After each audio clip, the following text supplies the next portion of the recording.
Dame in gospodje, za pozornost prosim, dame in gospodje, dragi gostje in prijatelji. Dobrodošli na simpoziju Izzivi pred evropskimi volitvami 2019, ki ga organizira Fundacija Konrada Adenauerja s podporo Inštituta dr. Jožeta Pučnika, Inštituta dr. Janeza Evangelista Kreka in Inštituta dr. Antona Korošca. Na začetku prisrčno pozdravljam današnje gostitelje Inštituta Konrada Adenauerja, dr. Mihaela Langeja, dolgoletnega vodjo urada Fundacije Konrada Adenauerja za Hrvaško in Slovenijo.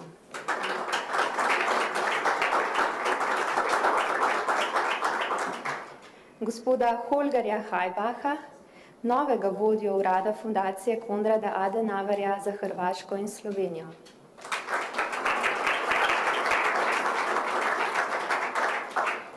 Čast nam je, da je danes z nami gospod Dieter Althaus, član upravnega odbora Fundacije Konrada Adenauerja.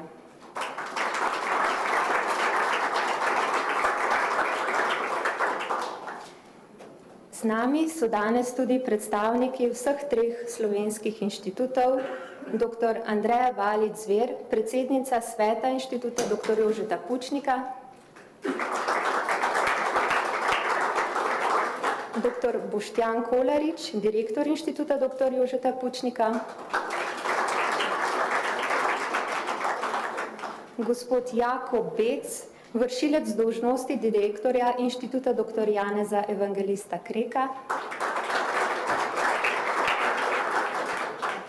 dr. Andrej Umek, predsednik sveta Inštituta dr. Janeza Korošca, in Primož Jelševar, direktor Inštituta dr. Janeza Korošca.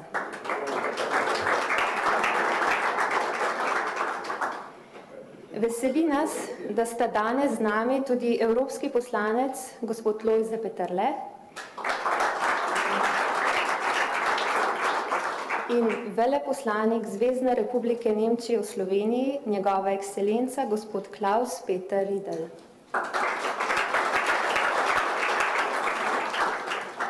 Z nami je danes tudi predsednik Slovenske ljudske stranke, gospod Marjan Podobnik. Ja, je bil. Med nami pa še posebej pozdravljamo goste okrogle mize, evropskega poslanca dr. Milana Zvera,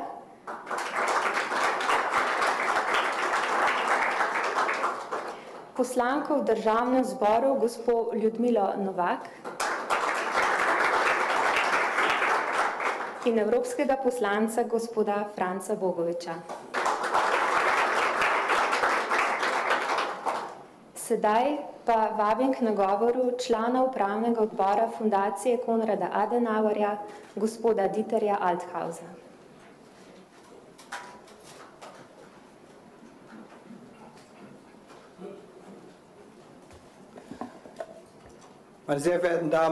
Spoštovane dame in gospodje, prijatelji, veleposlanik, osebno mi je veliko veselje in čast, da lahko kot član uprave Inštituta Konrada Adenauerja odprem ta kongres. In danes bomo govorili o zelo pomembni razpravi, kako bo Evropa izgledala v prihodnosti,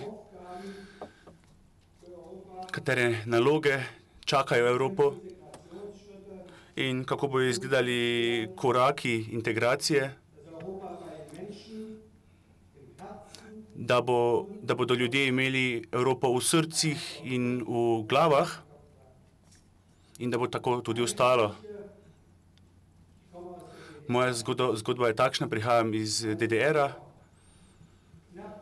torej pred skoraj 30 leti se je za nas začela, tako kot tudi za vas,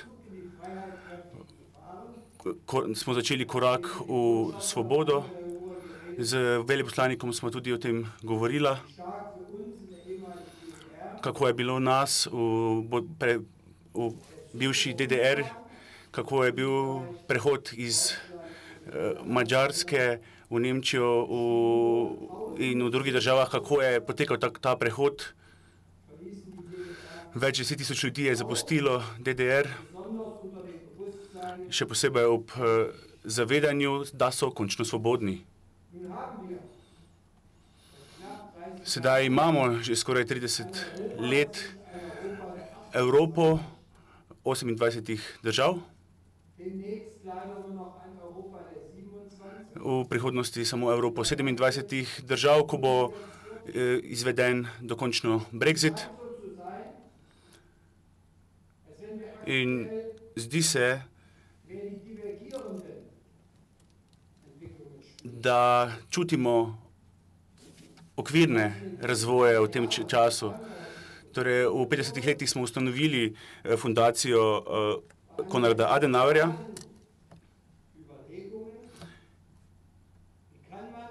In po številnih razmislekih smo ustanovili fundacijo, s katero želimo prispevati po vseh desetletjih in stoletjih razdvojenosti Evrope in po vseh vojnah, in vse to smo želeli končati. In ustanovitelj se je podal na to zahtevno pot in želel je združiti Evropo. Torej, to je se začelo leta 1957 z majhno skupino 6 držav. Tudi sam sem bil prisoten, ko ste vi, Slovenija, v letu 2004 pristopili k Evropski uniji, vendar nisem bil tukaj, ampak bil sem na Poljskem.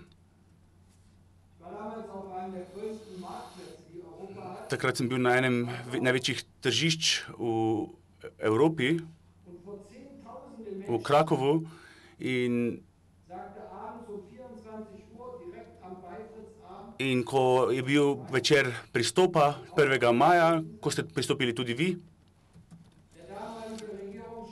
je takratni predsednik vlade dejal, da je potovanje po Evropi končano, da smo končno doma. In to je bilo zame zelo čustven trenutek. In tudi takrat si nisem mogel predstavljati, da bomo imeli različne sile, ki delujejo v Evropi, ki si nasprotujejo in ki menijo, da Evropa več ne potrebuje korakov nadaljne integracije in da moramo več vlagati v same individualne regije. 9 let, že 9 let nisem več v politiki, ampak lahko rečem, da kot oseba, ki nosi veliko odgovornost v gospodarstvu, če je temu tako, da gospodarstvo in pa tudi nove tehnologije, kot je digitalizacija, in če želijo te določati korak časa, potrebujemo še več Evrope. To je največji notranji trg na tem svetu. Ima 500 milijonov prebivalcev in predstavlja gospodarstvo in pa ljudi, ki so izjemno močni, hkrati pa lahko izkoristimo številne prednosti regij in pa raznolikost gospodarskih profilov, da izboljšamo oziroma prikažemo svojo konkurenčnost na mednarodni ravni.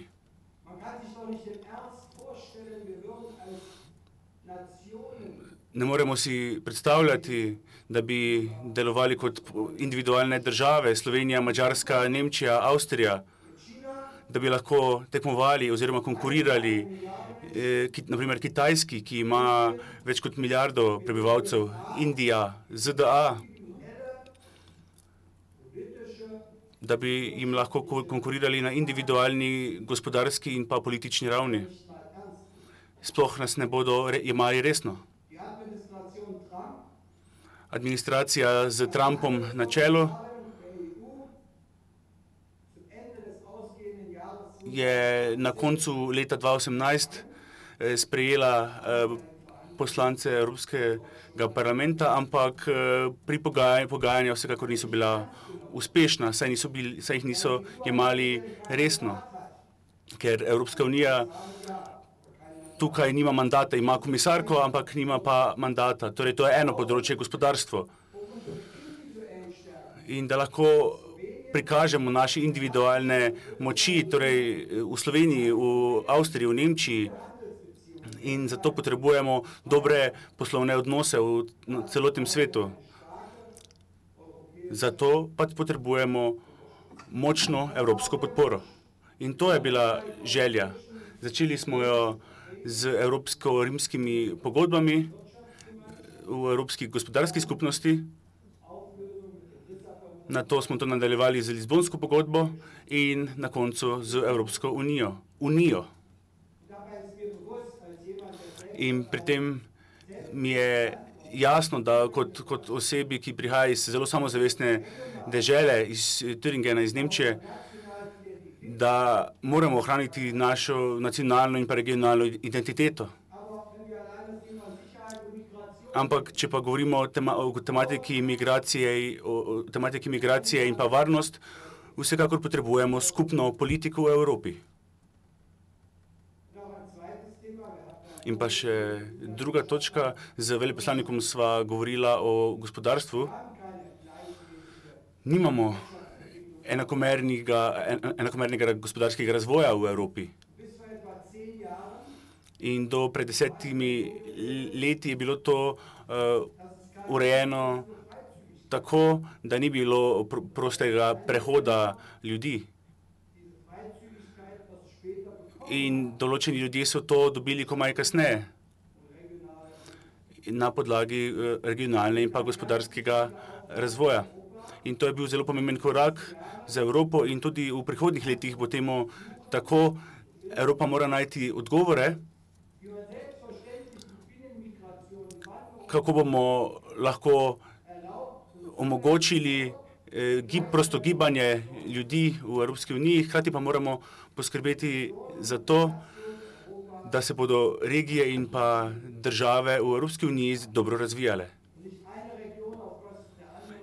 In da ne bo se razvijala ena regija zaradi druge regije, ampak da se bodo razvijale skupaj. Ko bomo iskali inženirje programske opreme, bomo zelo zadovoljni, če bomo jih našli ali v Avstriji, ali v Nemčiji, ali na Portugalskem, na Poljskem in tako naprej. To je vsekako rešitev, ki nam je v veliko pomoč. Ampak seveda to pa povzroča škodo drugim regijam. Torej moramo boljše sodelovati in to je naloga Evropske unije. Evropska unija mora poskrbeti, da regionalne razlike ostanejo v identiteta, ampak hkrati pa moramo postaviti korake za integracijo. Da bo prišlo do premikov ne iz gospodarskega vidika, ampak iz kulturnega, osebnega vidika. Razpravljamo tudi o evropskih parlamentarnih volitvah konec maja.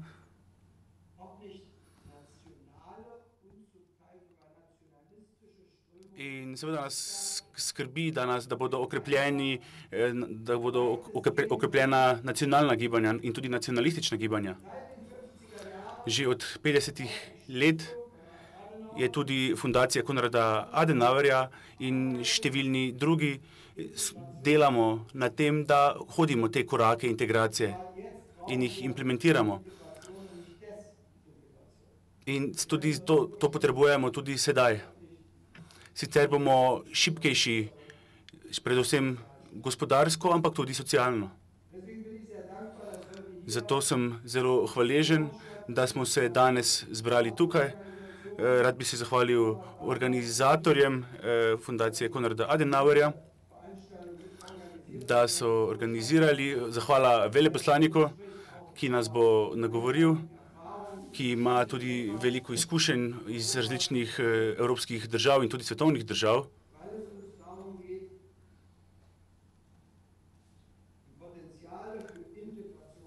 za nas je pomembno, da okrepimo potencijale za integracijo.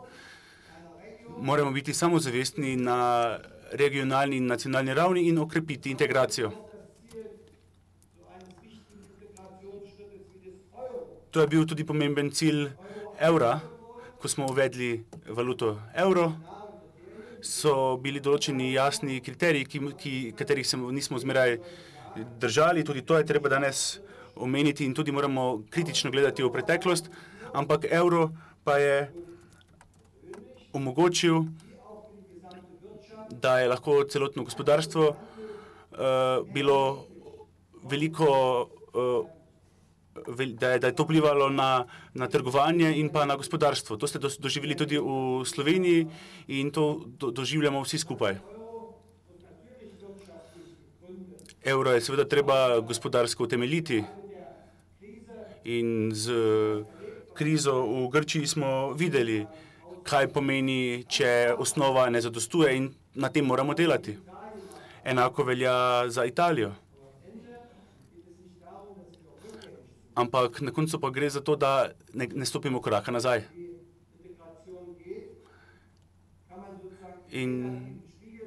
In takšna, kot je integracija, lahko je tudi negativna in to vidimo v Veliki Britaniji. Zelo hitra odločitev za Brexit z majhno večino.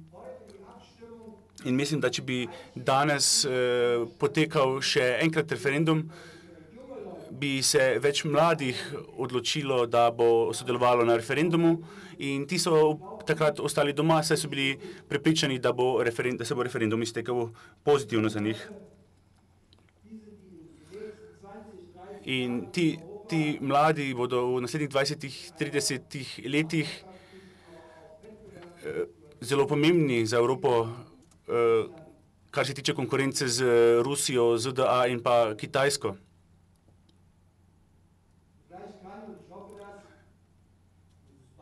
In upam, da lahko ta primer Velike Britanije, ki je Brexit, ki je sedaj privedel do zelo vroče situacije, o kateri bomo razpravljali še v prihodnjih tednih in mesecih. In morda bodo druge države videle, kakšno negativno posledico lahko to ima za njih, če bo prišlo do trdega Brexita. In ko bodo videli, kako je to, ko imamo rampe na mejah, in še predvsem znotraj ene države, torej Velike Britanije, kaj to pomeni za gospodarstvo, torej veliko dodatnega truda in veliko financ in kaj to pomeni za same ljudi. Več tisoč ljudi dela čez mejo in če bo prišlo do trdega Brexita, bodo imeli določene težave. Saj je prosta pretočnost ljudi v Evropski uniji zelo pomembna. Danes bomo zagotovo o tem še razpravljali, oziroma razpravljali bodo evropski poslanci in zagotovo bomo slišali, da potrebujemo demokratičen odgovor. Torej ja identiteti, ja samostojnosti, dokler je to le mogoče, da se lahko država razvije iz kulturne identitete, da se lahko pozitivno razvije, ampak hkrati tudi integracija. Iti moramo po poti, ki smo jo začrtali po koncu druge svetovne vojne v 50 letih. Iti moramo naprej z odločitvijo, da bomo upoštevali napake, ki smo se jih naučili v prejšnjih desetletjih. Tudi kar se tiče migracij in eksternih migracij, ko smo države pustili sami, da rešujejo svoje težave, to moramo spremeniti. Ampak iz tega ne sme priti do negativne razprave, ampak moramo vedeti, da je Evropa bila projekt miru, ampak danes pa je Evropa projekt prihodnosti. In prepričan sem, da bo to projekt prihodnosti, če bomo ga oblikovali inteligentno in bomo zagotovili otrokom in naslednikom to, da bodo lahko nadaljevali v tej smeri, da jim bomo zagotovili gospodarsko moč in zagotovili globalno konkurenčnost. Zagotovili, da bodo lahko globalno konkurirali in bodo sposobni reševati socialne naloge posameznih držav. Nobena država ne more dolgoročno računati na to, da bo gospodarstvo takšno, kot je zdaj. In da bo gospodarstvo ni bilo takšno že od druge svetovne vojne. In da trenutno so blagajne polne. In najti moramo odgovore na trenutne težave. Hkrati pa moramo poskrbeti, da je gospodarski razvoj močan.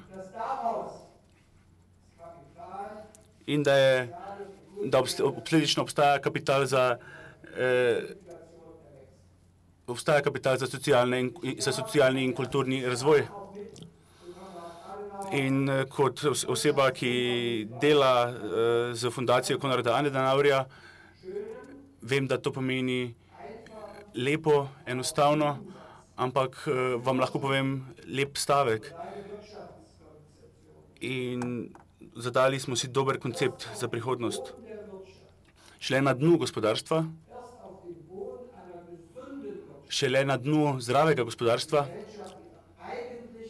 lahko družba doseže svoje dejanske in resnične cilje.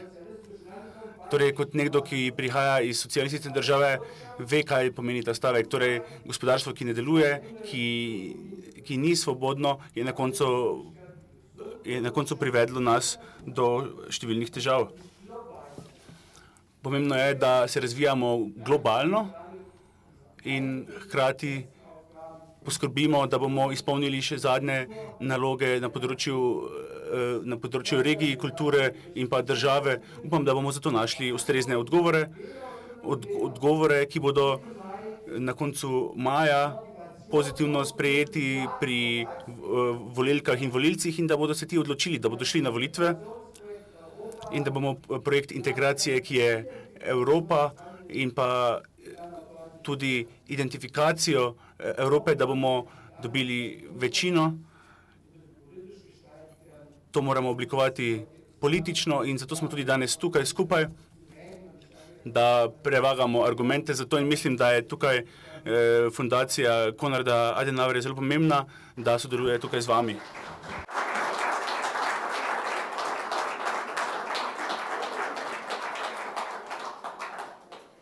Hvala lepa gospodu Althausu, ki je bil v svoji bogati karieri tudi predsednik Zvezne države Thüringen v letih 2003-2009.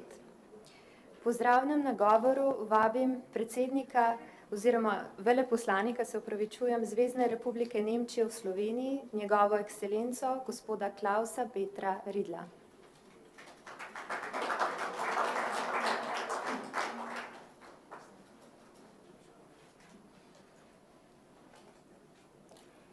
Sehr geehrter Herr Althaus. Spoštovan gospod Althaus, dame in gospodje, najlepša hvala za to povabilo na današnji dogodek in možnost, da na kratko nagovorim današnje udeležence. Pogosto o teh volitvah govorimo kot volitvah usode in trenutno govorimo o trenutnih situacijah v Evropi in pa v mednarodnem okolju, ki vam ga verjetno ne rabim opisovati in menimo, da so zato te volitve zelo pomembne. Za nas je izid volitev v Sloveniji tudi zelo pomemben, da lahko s Slovenijo na številnih področjih odgovorimo na razna vprašanja in tudi prebivalstvo je zelo naklonjeno Evropi. In upam, da bo tako tudi ostalo v prihodnosti in da bomo lahko ustvarili skupno politiko v Evropi. Če se bodo slovenski volivci in volivke poedinili glede volitev, bomo morali še malce počakati. Saj pri zadnjih parlamentarnih volitvah niste bili najbolj uspešni glede udeležbe, sicer je bila udeležba večja kot 50%, ampak pri zadnjih volitvah pa je bila udeležba 25%, in torej odstotek je padel v primerjavi s prejšnjimi evropskimi parlamentarnimi volitvami, ko smo imeli odstotek okoli 30, ko je bil odstotek okoli 30. Torej, anketa časnika Dela iz 22. januarja, ki je izprašala ljudi glede udeležbe in dobila rezultat med 15 in 25 odstotki, odvisno od regije. Pri isti anketi so odgovori za EU varirali med 45 in 81 odstotki in ocena glede članstva v Evropski uniji med 51 in 83 odstotki. Zanimivi so tudi rezultati Eurobarometra iz prejšnjega leta glede Evropskega parlamenta in pa volitev.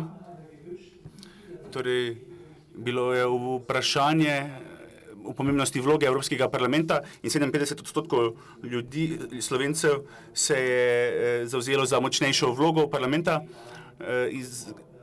Interes glede parlamentarnih volitev je 55 ljudi pokazalo nezanimanje in 45 odstotkov ljudi zanimanje. Kot tematika volitev bi si želeli tematike gospodarstvo in rast, boj proti brezposelnosti mladih in pa socialna varnost, boj proti terorizmu. Tukaj niso imeli večje vloge. Pri tej anketi je 85 odstotkov ljudi se zavzelo za EU in 73 odstotkov je videlo prednosti članstva v Evropski uniji. Številni udeleženci na današnjem kongresu seveda te številke že poznate, ampak menil sem, da je vsekakor pomembno, da te številke vsekakor omenim. Trenutno potekajo priprave za evropske volitve in ta kongres je seveda zelo zaželen za ta namen. Zavzeti se moramo za boljšo mobilizacijo slovenskih volilk in volilcev. Če nam bo to uspelo, bomo seveda še videli. Veselim se okrogle mize, krščansko-demokratični odziv na populizem in ekstremizem v Evropi. Tukaj bomo poskusili razjasniti številna vprašanja in govorili bomo o številnih političnih razpravah in mislim, da bomo dobili zelo zanimive rezultate. Spoštovane dame in gospodje, dovolite mi, da povem še nekaj besed o delu politične fundacije.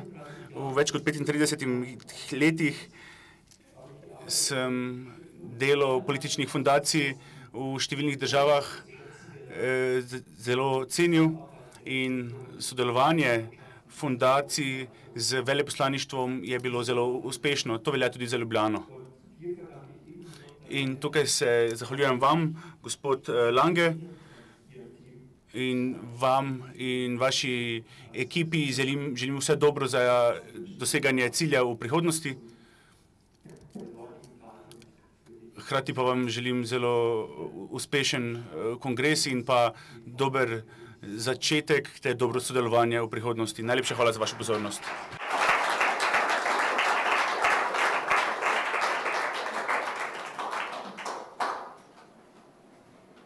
Gospe in gospodje, sledi osrednji del našega simpozija.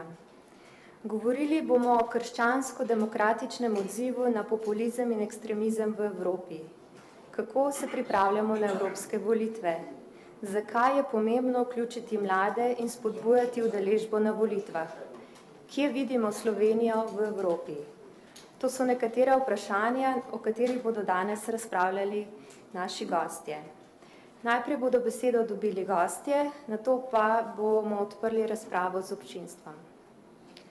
Gospe in gospodje, na oder vabim našega prvega govornika, dr. Milana Zvera, evropskega poslanca in podpredsednika Slovenske demokratske stranke.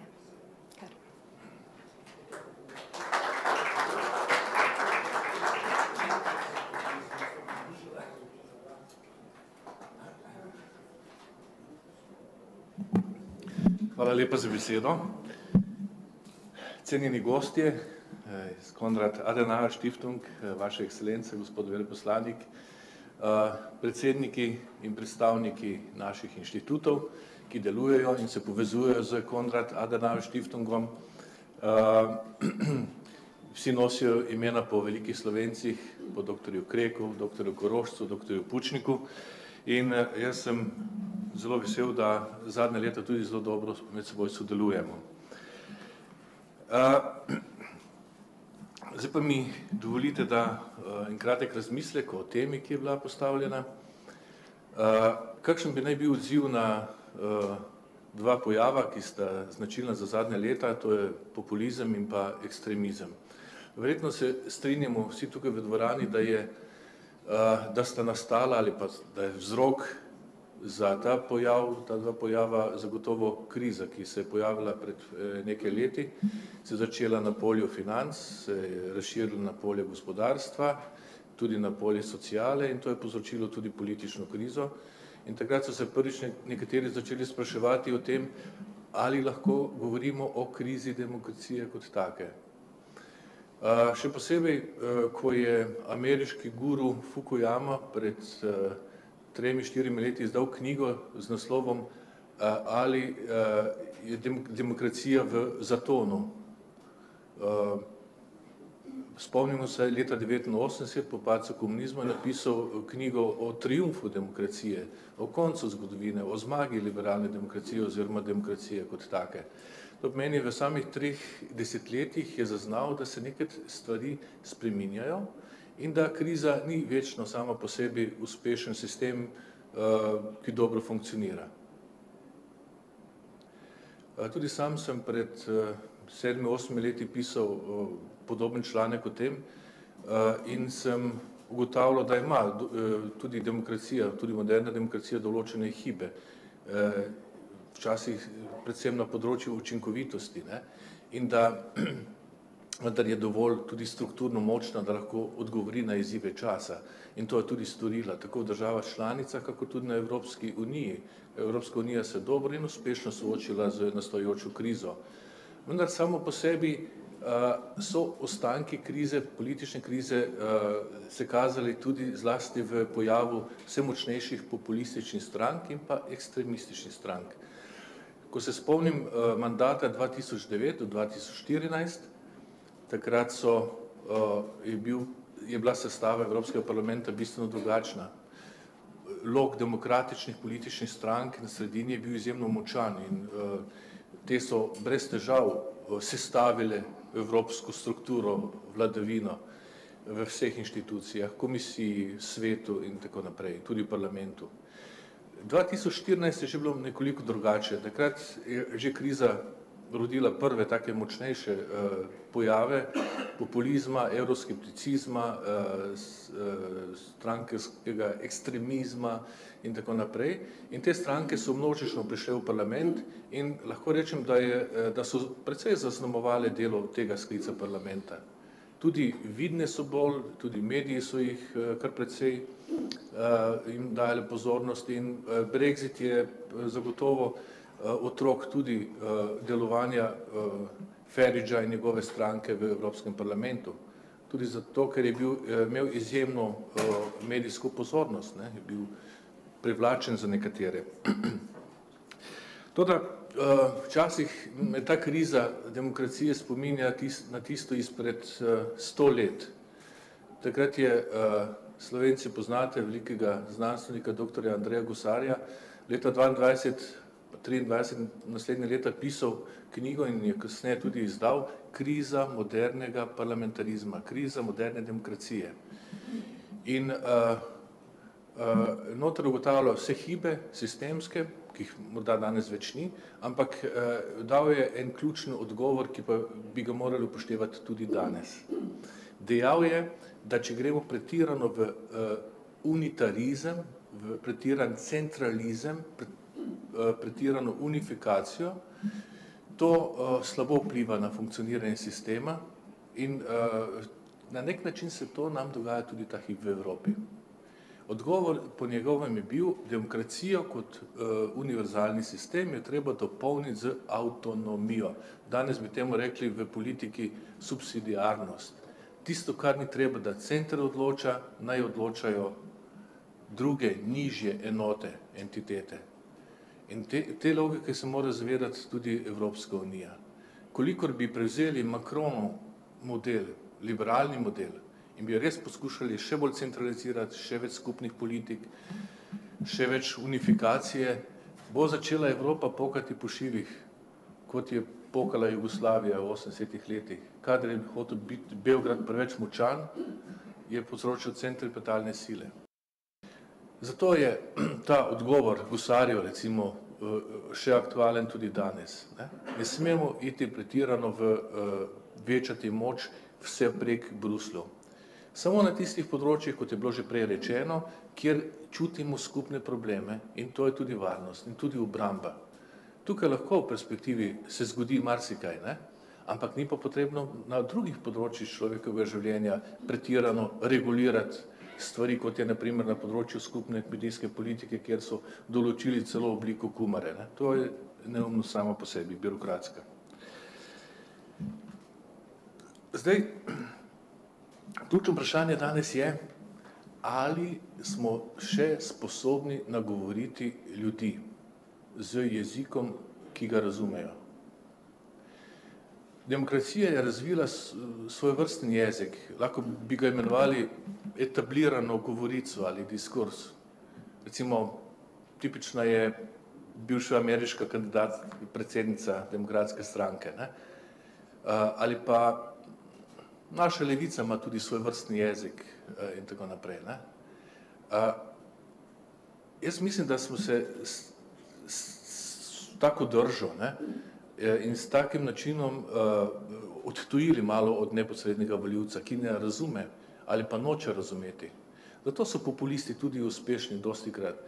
Res je, da so demagogi in govorijo populističen jezik svoj, pretirano včasih, ampak del volilnega telesa hoče drugačen jezik, drugačen pristop današnjih modernih politikov. Torej tudi tukaj se vidi recimo razlika, ne, med,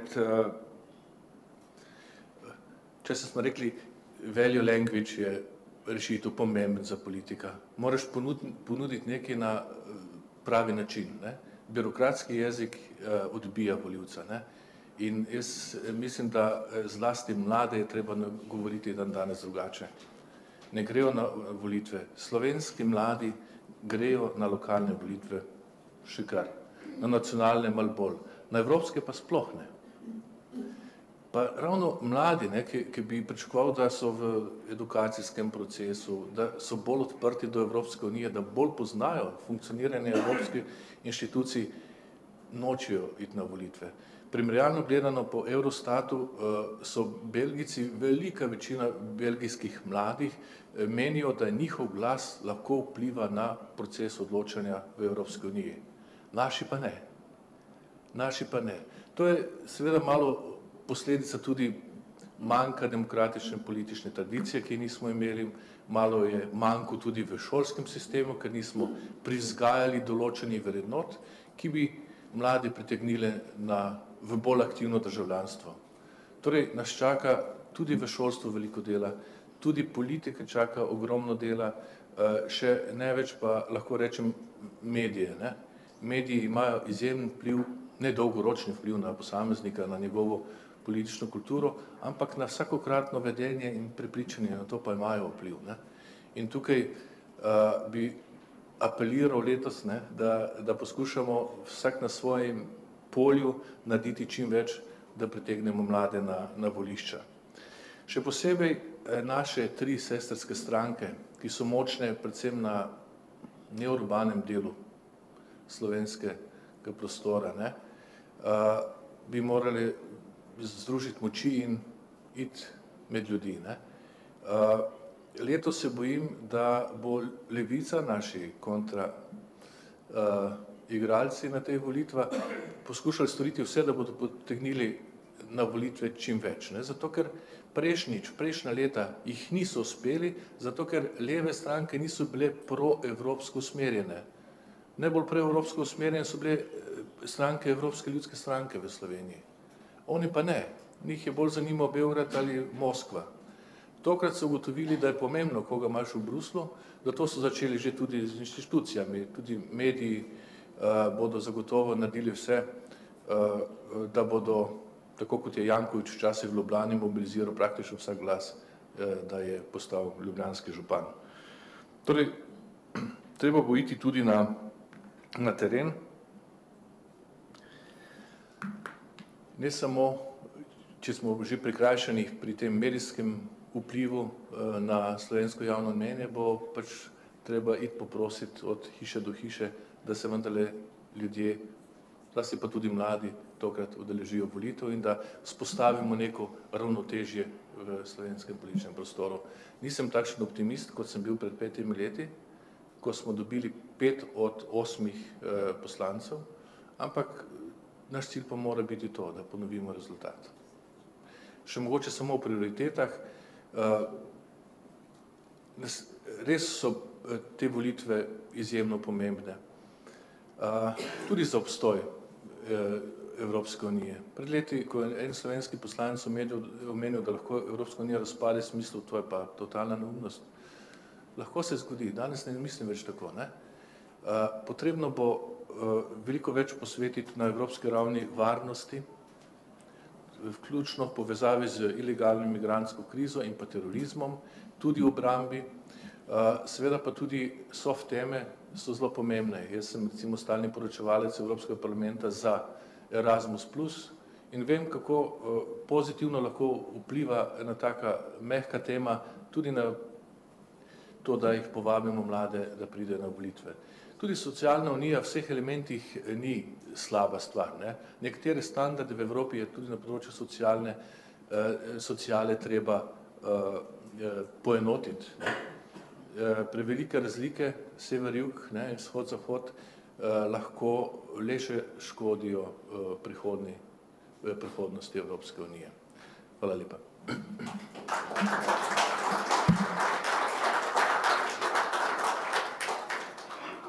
K besedi sedaj vabim gospo Ljudmilo Novak, poslanko v Državnem zboru in nekdanjo evropsko poslanko.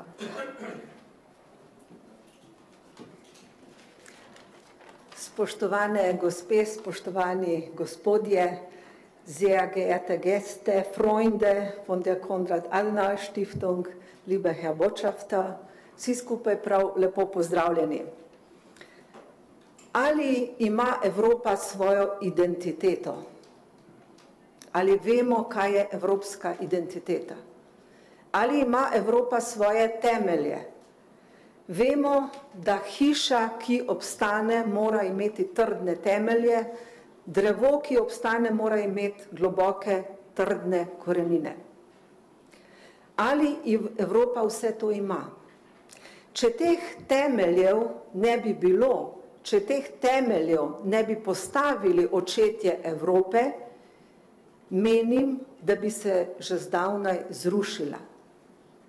Ampak kaj je tista identiteta, ki jo je Evropa precej zanemarila in jo izgublja, pa vendarle tako pomembna? Očetje Evrope so začeli graditi iz temeljev krščanstva, kar pomeni spoštovanje do sočloveka, do drugačnih, spoštovanje oziroma sodelovanje z drugimi, mir, in vse to je privedlo do trdne Evrope, do Evrope blagostanja, Evrope sodelovanja. In to je tista temeljna identiteta, s tem seveda ne mislim na krščanske cerkve znotraj Evrope, ampak na tisto kulturno podstat, ki je oblikovala krščansko evropsko identiteto in temelje demokracije. In saj vemo, kaj je rekel Robert Schuman, ali bo Evropa krščanska, ali pa je več ne bo. In mi smo se že znašli pred takšnimi izzivi. Enaki v različnosti je geslo Evropske unije. In tam, kjer je veliko različnosti, tam je težje sobivati. In v Evropi smo različni, ne samo 27 oziroma še 28 držav članic, imamo različne vire, različne običaje in še kaj, različne standarde, različno razvitost. In takšno sobivanje je zagotovo zahtevno. Ampak dokler bodo prevladovala tista osnovna načela, ki so jih postavili očetje Evrope, nam bo to uspelo obvladovati. Vendar to ni večno, če sami ne bomo gradili naprej. Potrebnih je samo nekaj populistov oziroma avtokratov, ki vidijo samo sebe first, in potem lahko to tudi hitro porušimo. Zdaj ob odhodu Velike Britanije vidimo, da to ni tako enostavno, da so se Britanci šele sedaj dokončno zavedli, kaj pravzaprav jim je Evropa dala, kaj vse nam omogoča, kaj vse bo, ko Evrope ne bo. In kot vemo, vidimo, bi najraje prišli nazaj, morda celo bodo, jaz upam.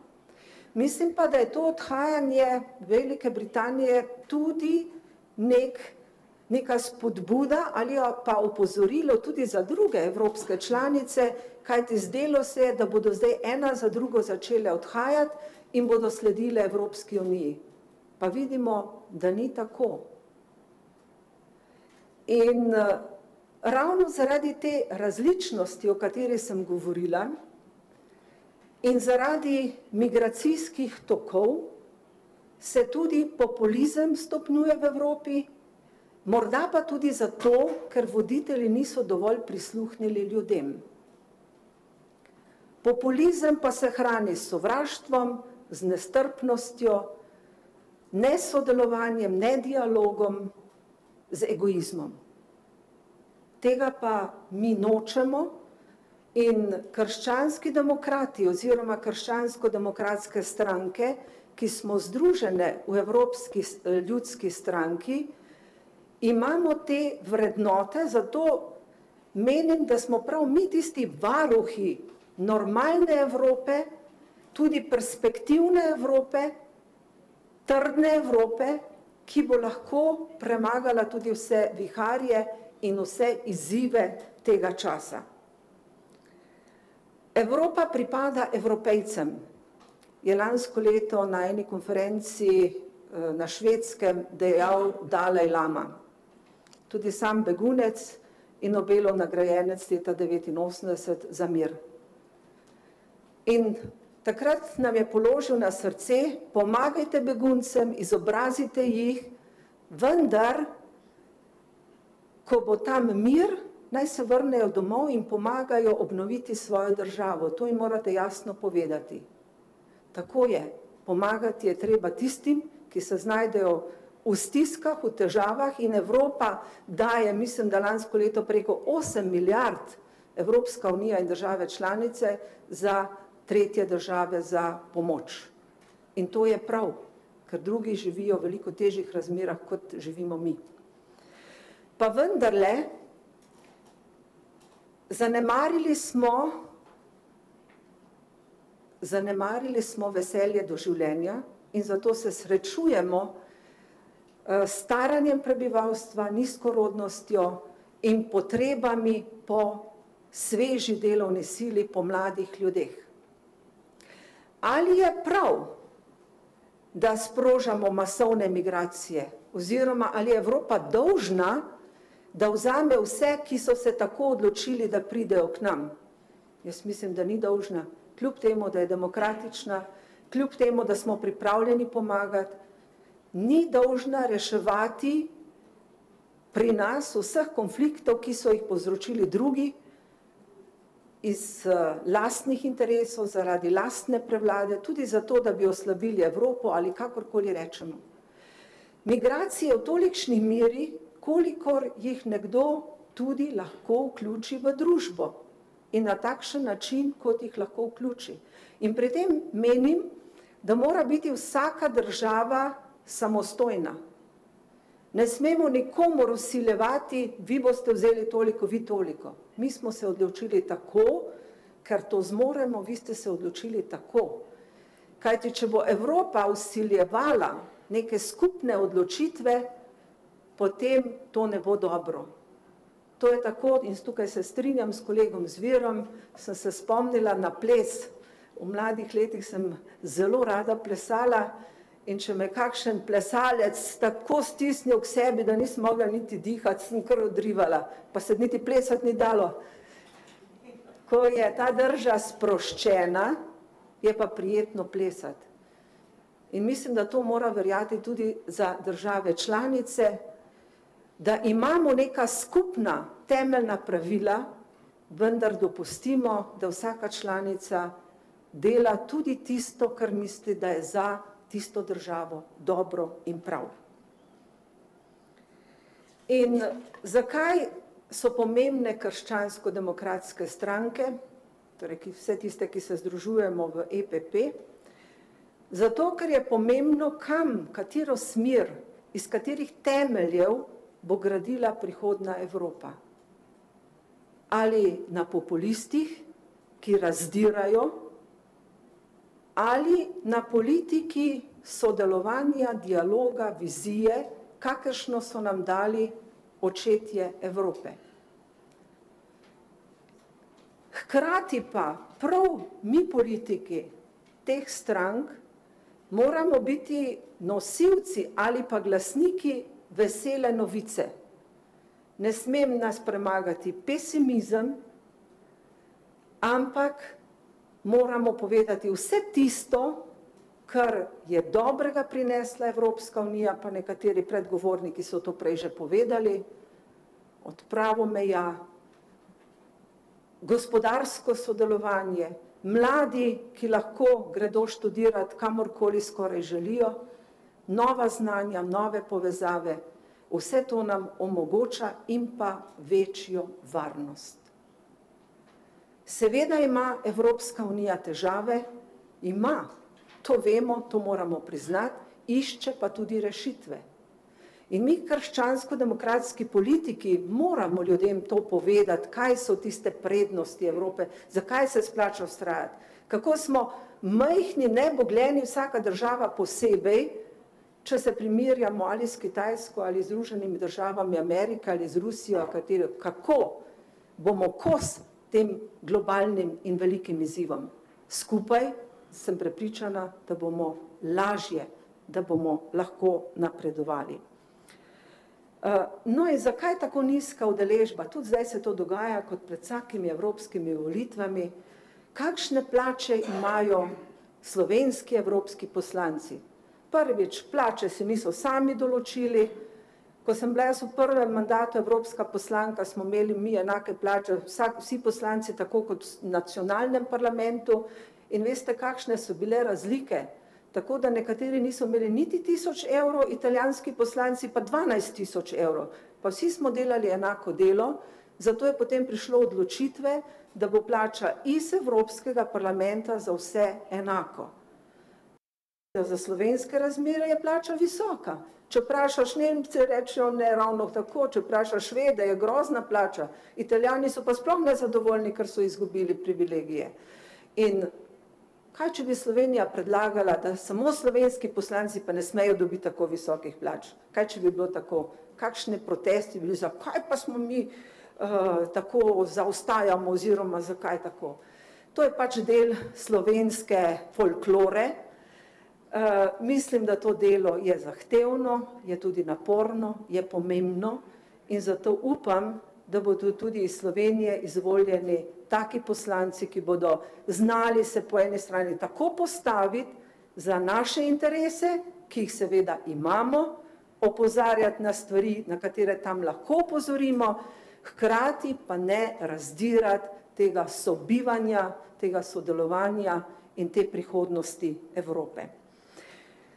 Vesela sem tudi, da Evropska unija išče rešitve na vseh področjih, tako glede varnostne politike, če je napredek, verjetno še ni zadovoljiva, ker se tudi razmere spreminjajo, tako glede obremenjevanja okolja in zmanjšanja CO2, kaj lahko ena Slovenija sama pri tem naredi?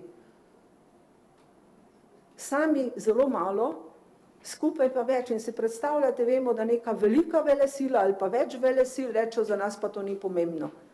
Evropska unija kot velesila pa pravi, mi skupaj pa lahko nekaj naredimo.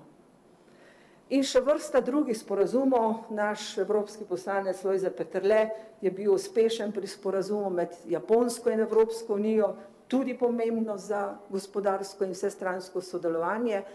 Skratka, nalog je veliko, priložnosti so, bi pa rekla, jaz bi pa zmanjšala birokracijo, tudi zmanjšala bi število zasedanj Evropskega parlamenta, to sem že takrat predlagala, ker menim, da bi evropski poslanci morali več časa preživeti doma, se ukvarjati z domačimi problemi, biti blizu ljudem, da bi tudi ljudje še bolj konkretno začutili, kaj pomeni Evropa, kaj prinaša, kje so rešitve.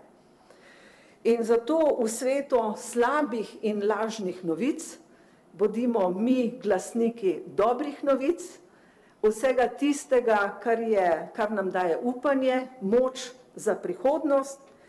In prav krščansko-demokratske stranke bi morali vztrajati na tem, da mora človek ostati vedno v središču našega delovanja. Človek s svojim dostojanstvom, upanji, strahovi, pričakovanji. In ko bomo znali temu prisluhniti, zato tudi delati, verjamem, da bo Evropa imela še dolgo dobo trajanja. Hvala.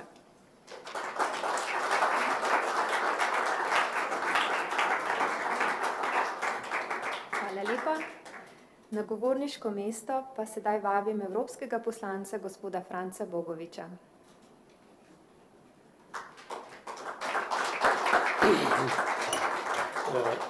Lep dober dan vsem zbranim. Iskrena zahvala spoštovanim predstavnikom Konrad Adenauer Stiftung za današnjo priložnost, da lahko spregovorimo in da lahko med nami pozdravimo tudi veleposlanika Republike Nemčije. Najlepša hvala za to priložnost. Sam bi začel na takšen način, najprej ta osnovna dilema o prelomnosti letošnjih volitev. Jaz sem tega mnenja, da so imeli gospod Adenauer, Schuman, De Gasperi in ostali sodobniki v 50 letih bistveno težje izzive in da je bilo življenje v Evropi bistveno težje in so bili možje, ki so znali na izzive odgovoriti in narediti Evropsko unijo takšno, kakršno imamo danes.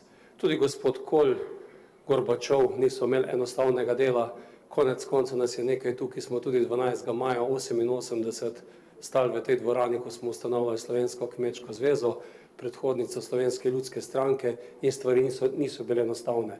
Vedno smo soočeni pred probleme in sam se rad pošalim, da ljudje naredimo probleme, dajmo jih še rešiti, po možnosti enega več na dan, ko jih naredimo, pa je življenje lepše. Tako da jaz ne jemljem, da prelomne so pa zagotovo zelo pomembne in prepričan sem, da se v kontekstu evroskeptičnih strank ne bo zgodil nič prelomnega in da je Brexit, pa če hočete tudi politika predsednika Združenih držav Amerike, gospoda Trumpa, na nek način povzročila to, da se v Evropi vedno bolj zavedamo, kaj nam pravzaprav Evropska unija prinaša in zakaj jo je vredno ohraniti.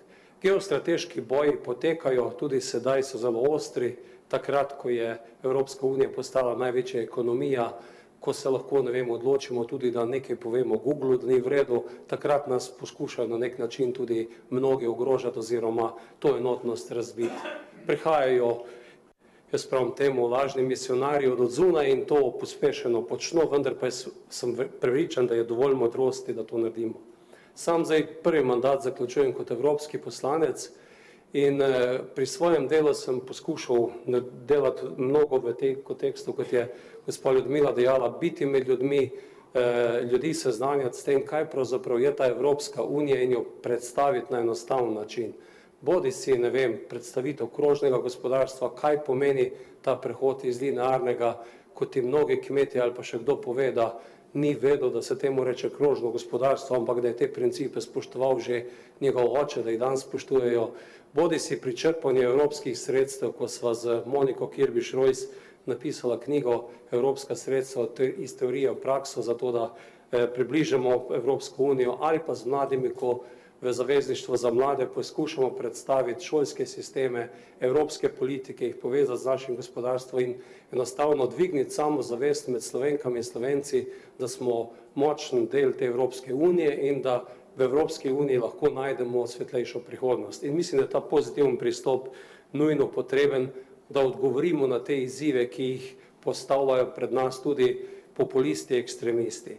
V osnovi se postavljajo kot ljudje, ki stojijo na strani ljudstva, so proti elitam, če nisi z njim, si proti njemu, na nek način uporabljajo tudi takšna sredstva, da so včasih te propagande zelo mejne, če jim dovolj ljudi prisluhne, se pa zgodijo lahko tudi takšni sistemi, kot so bili fašizem, nacizem ali pa komunizem, ko neka doktrina prevlada ljudstvo, zato je absolutno nujno potrebno, da se jim zoperstavimo, najdemo odgovore na njih. Zelo vsem je skupno, da največkrat naslavljajo probleme, ki so ljudem zelo blizu, ki jih razumejo, mnogokrat tudi na realne probleme, drugi skupni imenovalci pa zagotovo to, da imajo največkrat zelo napačne rešitve in na koncu, če bi se te rešitve spravile v življenje, se zgodijo tudi velike škode za družbo, kar smo konec koncev že tudi v preteklosti doživeli. Precej jih imamo kolegov zdaj iz različnih koncev, tako imenovani levi, desni ekstremizem, po nekaterih stvareh se razlikujejo, po drugih se ločujejo, kar dosti skupno jim je, kot sem že delal, to postavljanje v imenu demokracije za človeka, po drugi strani krepitev teh nacionalizmov, potem antiglobalizem, tudi evro je večkrat domena njihovih napadov in zato jaz mislim, da je ključno, da naredimo to, na čemer neki protistrup, če smem temu tako reči, iz česa, kaj je njihovo gorivo in kaj je treba odgovoriti. Odgovoriti je treba, po mojem prepričanju, z zelo jasnimi odgovori na zahtevne izzive današnjega časa. Jaz bi poskušal spregovoriti o 5 izzivih, ki mislim, da so potrebni bolj jasnega odgovora, kot ga imamo danes strani etablirane politike in na ta način bi tudi lahko pobrali ogenj ali pa olje z ognja, tako kot ga je na primer gospod že danes omenjeni Farage zgubil takrat, ko se je zgodil referendum in praktično ta stranka izginja in se je tudi sprevrgla v nekaj, kar nima neke posebne cene in se tudi vidi, kako je to v bistvu vse skupaj zlagano in pa tudi en kup laži, pa tudi neke hinavščine v ozadju. Prvi problem, ki mislim, da ga je treba nasloviti tako v Evropi kot globalno, je nepravična porazdelitev bogastva, neenakost v družbi. Vidimo zgodbo, ki se dogaja v okviru gibanja rumenih jopičev in če se vrnemo k našim koreninam, k našim vrednotam, je socialno-tržna ekonomija, v kateri je tudi socialna država bazirana na dobrem gospodarstvu, to, s čimer lahko odgovorimo na te izzive.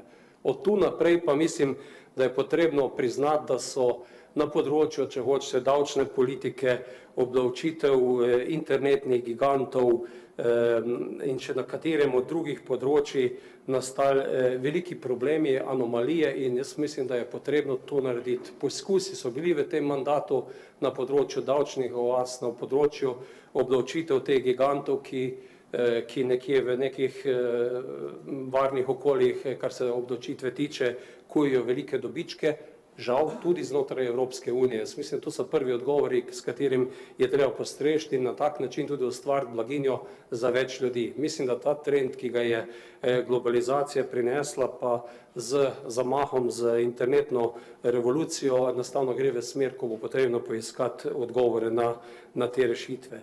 Drugi izziv, migracije, zagotovo zelo velik problem. Mislim, da da je enostavno v teh letih tega mandata, ko je eskaliral ta problem, od govorice odprtih meja, kjer je praktično vsakdo dobrodošel, kjer bi pravzaprav že skoraj morali umakniti carinike oziroma tiste, ki varujejo meje z meja, da se lahko velike številke ljudi trumoma vstopajo v Evropsko unijo, da so ti časi za nami, da je enotna evropska politika, da je potrebno varovati zunanje meje, da je treba narediti ločitev med migracijami in pa med begunci, da smo Evropa zagotovo dovolj bogati, dovolj tudi je to v našem genotipu, da sprejmemo tiste, ki so upravičeni do azila, ki so potrebni pomoči. Vsekakor pa je treba zelo jasno povedati, da demografskega buma, ki se obeta v Afriki, delno tudi na Bližnjem vzhodu, Evropa enostavno ne more sprijeti z odprtimi ali pa brez meja. V tem delu ključen problem varovanje in pa bitka z organiziranim kriminalom. 1/4 približno evropskega proračuna je enoletnega proračuna je bil biznis lansko leto kriminalnih združb 40 milijard. Zato je to močnejše od mamil, od vsega ostalega, zato je ključen problem v tem delu prekiniti te tihotapske tokove, spostaviti po drugi strani mehanizme vključevanja v družbo, v državah, kjer pridejo, da sprejmejo našo kulturo, da sprejmejo naš jezik in da imamo na nek način zadovoljne tiste, ki pridejo v Evropo. Zagotovo pa je ključen problem, kaj narediti tudi z Afriko, o tem New Dealu za Afriko in podobno, kaj ti pritisk iz tega kontinenta, kolikor se na njemu nekaj ne zgodi, bo tako velik, da bo praktično postal neobvladljiv. Tretji ključni izziv, ki ga vidim na tem področju, je katastrofalna demografska slika v državah Evropske unije. Gospa Ljudmila je že omenjala pomanjkanje ljubezni do življenja, veselja do življenja, premalo rojstev. Mislim, da vse premalo govorimo o družinski politiki, o tem, da je število rojstev, ki se rojevajo, pač nevzdržno, da enostavno na takšen način enostavno Evropejcev nas čez nekaj stoletij ne bo več oziroma bomo v Evropi v manjšini in da je potrebno z družinsko politiko, z podporo mladim družinam in pa tudi za nek način, da to postane zopet vrednota, krepiti ta prvi del. Drugi del, ki je zelo problematičen, je izseljevanje v razvitejše regije, razvitejše države in pa izseljevanje z podeželja v mesto.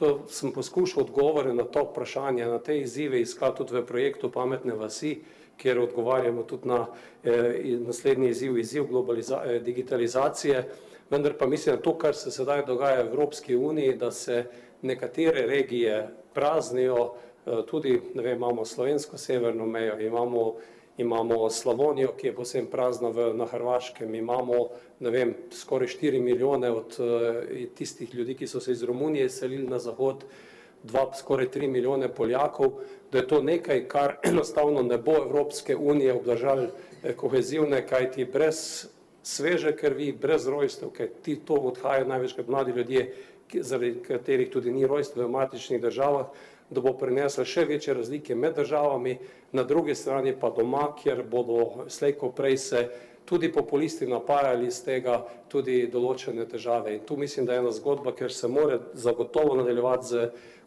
kohezijsko politiko, ki je do neke mere odpravila te razlike, predloge, ki pa gredo v tem proračunu 2021-2027, gredo pa v drugo smer in sam vidim celo vrsto zametkov, v katerim bolj vidim tokove, ki bodo, če hočete, preko zelo uspešnih, dobrih programov, kot sta Horizon in Erasmus, odpirala tokove mladih v smeri proti severozahodni Evropi. Mislim, da to ni rešitev za Evrope in da moramo tu najti ta princip solidarnosti, ki tudi našo krščansko ideologijo krepi, da pomagamo in da zaustavimo te tokove.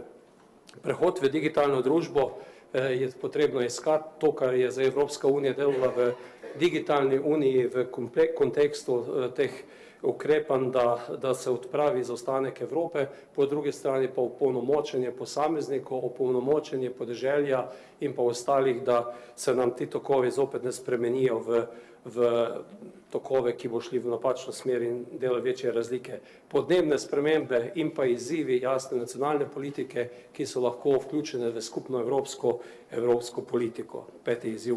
Kar se tiče principov, samo s tem zaključujem, mislim, da je potrebno v Evropi, kljub vsemu temu, da smo že v Evropski uniji toliko časa, zdaj v številki 28 ali pa 27, 25 prej, da je potrebno več medsebojnega spoštovanja med državami, sam ga včasih kar malce pogrešam, med državniki, tudi če hočete med socialisti pa med EPP-evci, kajti nekje drugje prihajajo ljudje, ki rušijo Evropsko unijo, da bi se znali politiki več pogovoriti, ključni voditelji, ne v kontekstu nekih notranjih političnih bojev in nastopati na evropskem parketu, ampak z dobrim medsebojnim sodelovanjem narediti to politiko učinkovitejšo, več dialoga, več dogovorov, manj kaznovanja.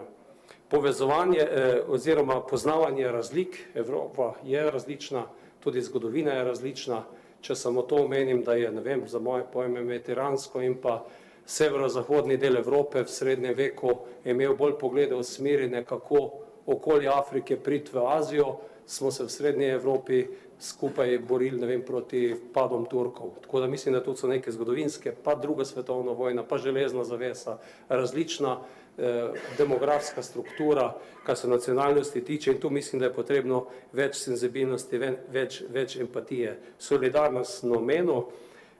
Drugo, kar je ključno, enostavno treba narediti ločnico med tem, zakaj je odgovorna in kriva Evropska unija, zakaj so pa države. Zdaj je ta klasika, da vse, kar je narobe v državi, je krivo v Evropski uniji, vemo pa, da je v proračunu Evropske unije samo 2% javne porabe, zato tudi ne more biti vseh rešitev tam, ampak je treba z dobrimi nacionalnimi politikami reševati te potrebe. Rabimo karizmatične voditelje, kot je bil gospod Adenauer, kot je bil gospod Kohl, ne bi sodil zdajšnje garniture, ker mislim, da ni vredno, da sodim tu, to bo čas sodbo dal, mislim pa, da tudi ne rabimo politikov, ki bi prišli kot muhe na dnevnice, kar se dogaja v Sloveniji, ampak rabimo politike, ki imajo eno podstat v ozadju in pa eno tradicijo in pa ene vrednote, kot jo ima Evropska ljudska stranka. Spoštovanje pravne države in pa boj proti korupciji in pa te zadeve, to, kar je tudi v zadnjem času zelo aktualno, je pa tudi osnova za delovanje demokracije. Hvala lepa za pozornost.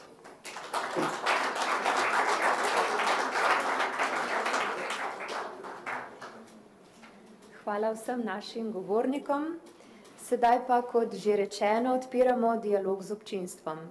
Če imate vprašanja, komentar, vljudno prosim, da to nakažete z dvignjeno roko, mikrofon bo vaš. Gospod Peterle. Hvala lepa, Vaša ekscelenca, spoštovani visoki gostje iz prijateljske Konrad Adenauer fundacije, gospe in gospodje. Jaz sem z zanimanjem in hvaležnostjo poslušal, kar ste povedali, odprli ste bistvena vprašanja in jaz bi rad dodal samo kratek komentar. Mislim, da je dobro, da definirano tisto, o čemer je gospod Althaus dejal stärkeres miteinander, močneje skupaj. Mislim, da je treba v situaciji, kakršna je, premisliti dve temeljni ideji Evropske zveze, Angleži bi rekli to reconsidered, ponovno premisliti, kaj pomeni spoštovanje človekovega dostojanstva in kaj pomeni delati skupaj. In tukaj pridemo potem do vprašanja nacionalnega, subsidiarnosti in nacionalistov. V Sloveniji vedno radi ločimo med nacionalnim in nacionalističnim. Z nacionalističnim se je težko pogovarjati, brez pogovora z nacionalnim pa ne gre. In jaz mislim, da bo evropski projekt preživel, če bomo nacionalno, kreativno krepili z evropskim in če bomo evropsko krepili z nacionalnim. In še to bi dodal, Schuman, Delors in še kdo so rekli, skupni trg ni dovolj, potrebna je evropska duša. In trdim, da te duše zdaj manjka. Duša se ustvarja tudi z dialogom in jaz mislim, da potrebujemo zdaj le precej dialoga na relaciji Zahodna in Srednja Evropa. V Evropskem parlamentu sem bil sam pobudnik enega takega dialoga med parlamentarci in smo ugotovili, da se slabo poznamo. Da je za Pariz že Budimpešta Outre Europe, da je to že nekje drugje. In če se ne poznamo dobro, se težko razumemo. In Srednja Evropa ima neko specifično zgodovinsko, politično in kulturno izkušnjo, je občutljiva na stvari, na katere Zahod ali pa vsaj nekatere njene zahodne države ne razumejo dobro. Mimogrede naj povem, da štejem Nemčijo več ali manj k Srednji Evropi. In mislim, da zdaj potrebujemo dialog, da bomo razumeli, zakaj smo različni. In jaz sem prepričan, da bodo te volitve prinesle drugačno sliko v Evropskem parlamentu, ne bodo se močno okropili evroskeptiki, računam pa na močnejši delež tistih, ki želijo Evropo spreminjati, ne nujno v smeri, ki je veljala doslej kot glavni tok. Še enkrat hvala lepa in želim si še več takih debat, predno se zgodijo evropske volitve.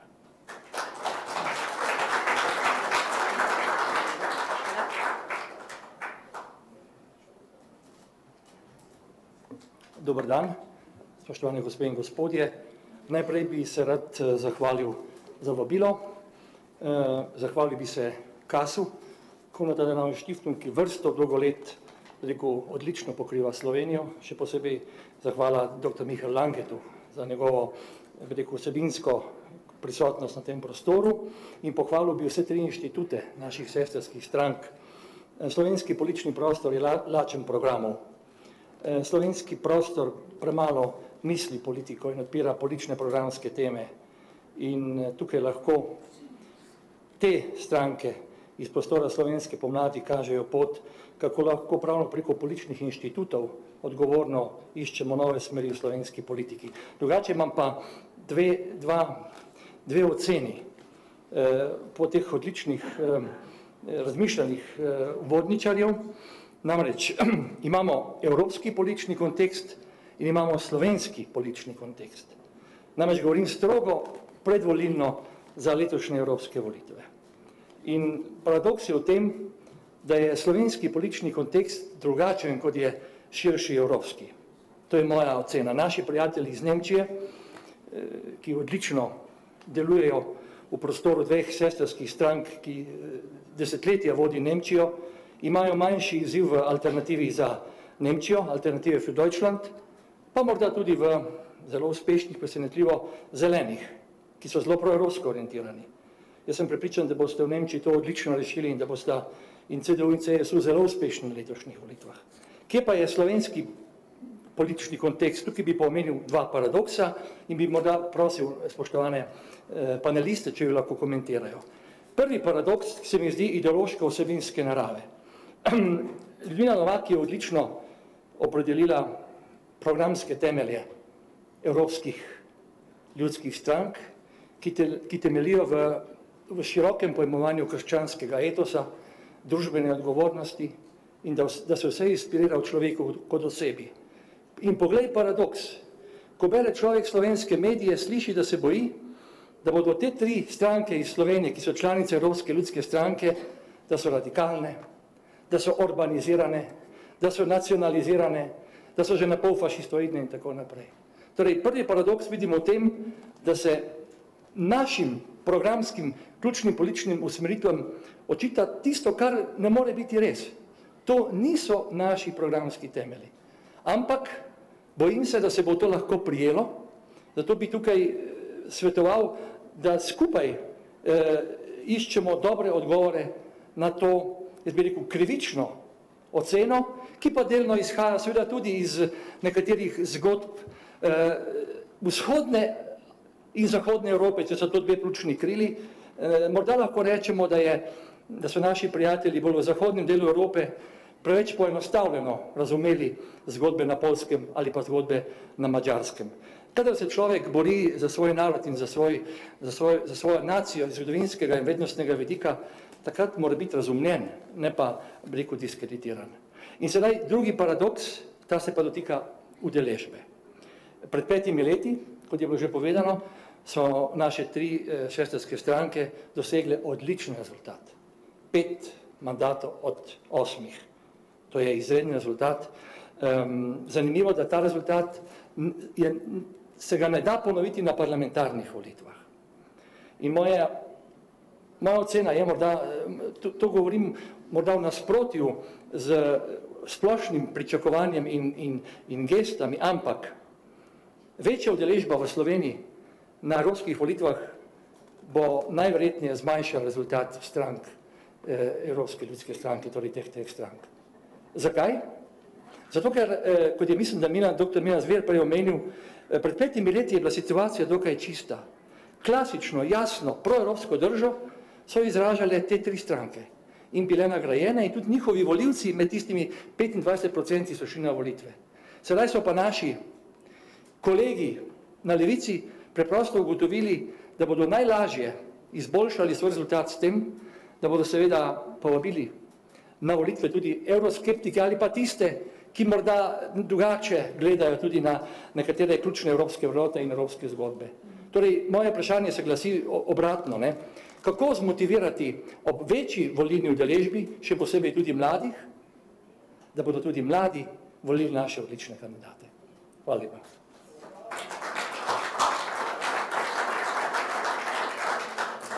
Morda boste komentirali prispevek gospoda Podobnika? Čisto na kratko. To je vprašanje za $1 milijon, ne? Na zadnje. Kaj narediti, to bo ključno, ne? Kako pritegniti mlade in pa tudi ljudje, ki živijo na podeželju na te evropske volitve. To sem že prej povedal, ampak hotel sem dodati še nekaj. Mi populizma ne moremo premagati s tem, ko kritiziramo populizem. Ne? Ta grdi populizem. Ne? Tudi naši politiki prevečkrat govorijo pa kritizirajo populizem pa populizem. Ne?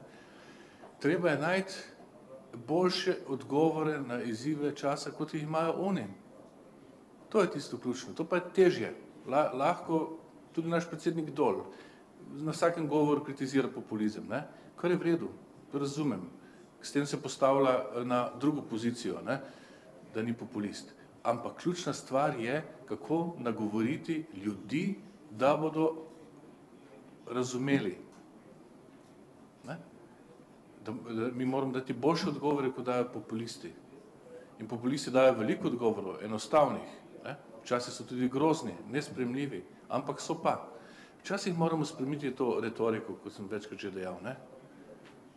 Nočem reči, da se moramo po Donaldu zgledovati, ne? Ampak on je vnesel tudi veliko odgovorov v demokracijo, ki šepa. Tudi veliko, ne vse, ampak veliko. Zagotovo bi morali biti mladi zelo motivirani za dobro Evropsko unijo, ker mladi imajo prav v Evropski uniji veliko novih možnosti, ki jih mi prej nismo imeli. Toliko, ko sedaj študirajo v raznih državah, imajo tudi možnosti za zaposlitev in tako naprej. Seveda, kako jih prepričati, da bodo prišli. Mislim, da se je na zadnjih lokalnih volitvah že pokazalo, da so mladi postali bolj zainteresirani in da bodo bolj vzeli stvari v svoje roke. Jaz verjamem, da bodo tudi na evropskih volitvah, res pa je, da se vemo, mladi so ponavadi bolj levičarji kot desničarji, do 30. leta moraš biti komunist, ali kako je že rekel, ne vem, kateri že, če si pa še po 30. letu, pa nisi več normalen.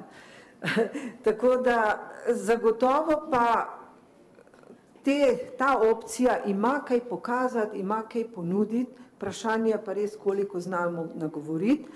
In še eno bi poudarila, mislim, da moramo imeti bolj srečno roko tudi pri izbiri predsednika Evropske komisije oziroma najvidnejših predstavnikov Evropske unije. Zdaj, ko smo imeli predsednik Evropskih komisij, ali jih sploh nismo povedali, kdo pa ve še, kdo je bil Barozo. Ko poslušamo ali pa gledamo Junckerja, kažejo, kako trepla moške po licih, ne vem kje še vse, se maje, je na trhlih nogah. To ni tista podoba, na katero bi bila lahko tudi Evropska ljudska stranka ponosna. Tudi nekaj strank oziroma nekaj takšnih potez, ki jih ne bi smele dopuščati Evropske ljudske stranke, ki temeljijo na teh temeljih, bodi si recimo pri nas za mejstvo. V Italiji bolj volijo leve stranke kot desne. Zakaj? Ker so leve bi se bolj zavzele za pravice manjšin kot pa desne. Isto je bilo na Koroškem v Avstriji prej. Če gledamo zdaj, kaj se je zgodilo v Makedoniji, leva stranka in skrajno leva sta dosegli sporazum. Desne stranke tega niso mogle. Res, hvala Bogu, da je pa z vrha Evropske unije pa je vendarle bila podpora za to. Torej, tudi na vrhu mora Evropska unija oziroma Evropska ljudska stranka biti bolj previdna pri izbiri svojih špicn kandidatov ali ta glavnih obrazov. Zdaj smo pa imeli vsi občutek, da Evropsko unijo vodi Angela Merkel, ne pa Juncker, ki ima velike zasluge v preteklosti, sedaj pa žal, jaz pravim, da je bil preveč na trhlih nogah. Prvo, kar se radikalizma tiče, jaz mislim, da ta etiketa, ki se zdaj poskuša desnim strankam EPP-ja, na nek način nalimati izvira predvsem iz pogleda do migrantske politike.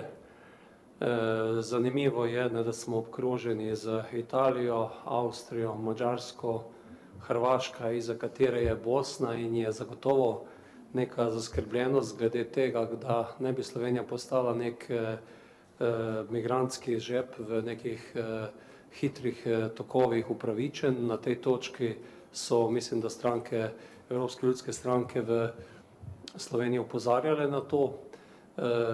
Vemo pa tudi, kako mediji pokrijejo en in drug politični prostor, da imamo tu precej neenakovreden boj.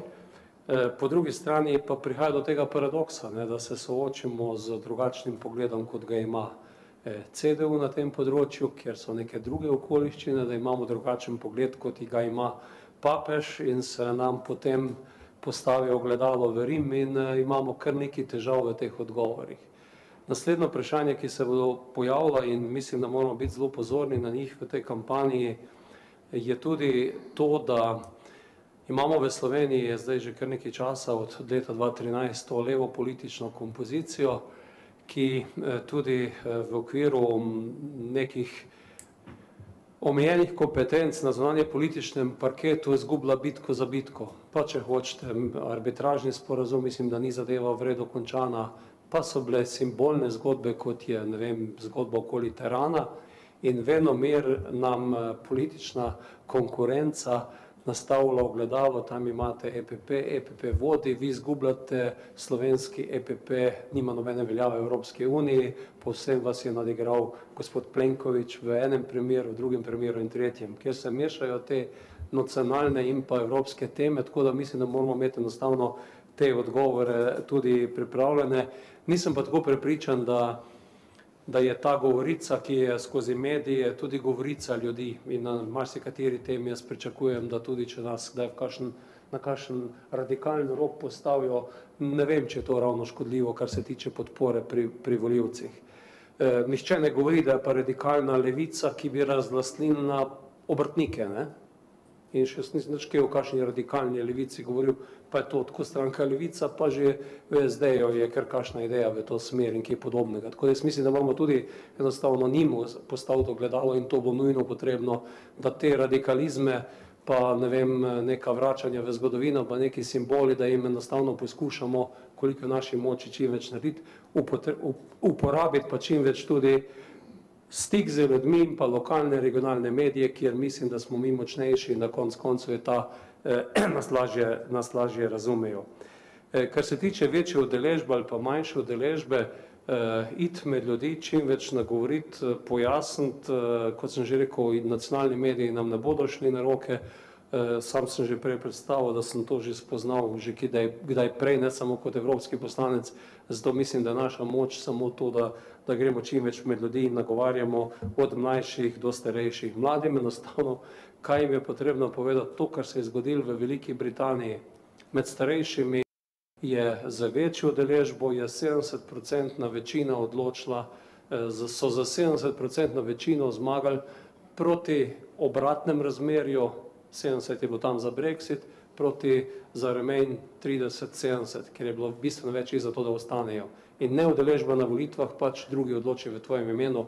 In kot je bilo že rečeno, imam občutek in pa tudi, ko se srečujem z mladimi, mislim, da je ta indiferentnost do politike manjša, kot je bilo v preteklosti, zato jih je treba iti k njim, pa jih nagovoriti, sicer bodo, tako kot je Ljudmila delala, zelo dovzetni za neko drugo anarhistično govorico, kjer pa niso ravno naši glasovi pa z našimi programskimi usmeritvami usklajeni programi. Hvala lepa. Bi še kdo želel kaj dodati iz občinstva, postaviti kakšno vprašanje? Ne? Gospod?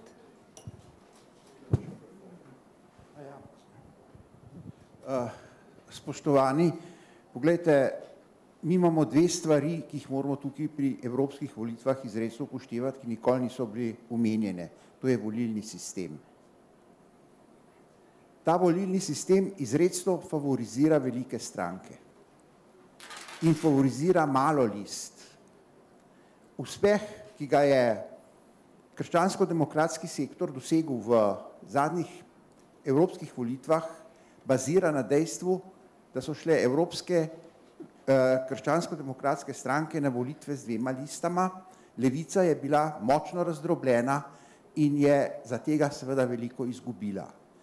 Krščansko-demokratski sektor je dobil na glasovih približno 47% glasov, Levica pa 53%. Kljub temu, da so dobili 53% glasov, so dobili samo 3 poslance. Zaradi pristopa k volitvam, zaradi organiziranega pristopa k volitvam. In tega, mislim, mi ne bi smeli nikoli pozabiti. To je ena od osnovnih dejstev, ki je bilo po moje tukaj bistveno premalo omenjeno. Druga stvar, bi jaz se navezal na gospoda Althausa, ker on je začel tisto ključno temo, zakaj mi potrebujemo Evropsko unijo. Gospe in gospodje, evropske nacionalne države, ki so začele svojo zgodovino za francosko revolucijo, so gospodarsko in razvojno ne samozadostne. Ta konflikt nesamozadostnosti in si zagotoviti zadostnost, gospodarsko zadostnost, je vodil v Evropi do neštetih konfliktov. In vodil je tudi do tega, da so določene države blokirale dostop do virov, dostop do tega in tako naprej. Skratka se je začel konflikt. Iz te ideje je nastala Evropska unija. Tega so se tudi očeti Evropske unije zavedali. Mi smo formirali nek skupni trg, ki ga moramo ohranjati. Mi smo organizirali neko enakopravnost vseh gospodarskih subjektov na trgu. In en ključnih elementov za te volitve je poudariti, mi bomo poglobili enakopravnost ključnih gospodarskih subjektov na celotnem evropskem trgu. Mi smo zato, da so te gospodarski subjekti enakopravni, kjerkoli v Evropi se pojavljajo, in to je tista ključna zadeva. In jaz bi samo še eno, mogoče svojo družinsko zgodbo povedal, ker je bil že omenjen gospod De Gasperi kot eden od ključnih tvorcev Evropske unije. Ideja pri njem se je rojevala, gospe in gospodje, že od leta 1916. Ko sta se z mojim starim očetom vračala iz zasedanja Dunajskega parlamenta, ga je De Gasperi vprašal: Was werden wir jetzt tun, als die uns Österreich zerschlagen werden? Takrat se je že zavedal, da razbijanje evropske enotnosti, evropskih povezav, kakršnekoli že so, je izredno škodljivo. In ta generacija z Konradom Adenauerjem je nadaljevala to delo. In še moja zadnja primerka, spomnite se na eno od osnovnih principov Konrada Adenauerja, in tega moramo v teh volitvah po moje tudi jasno zasledovati. Rechts von uns darf keine demokratische Partei geben. Hvala lepa, danke schön. Hvala lepa.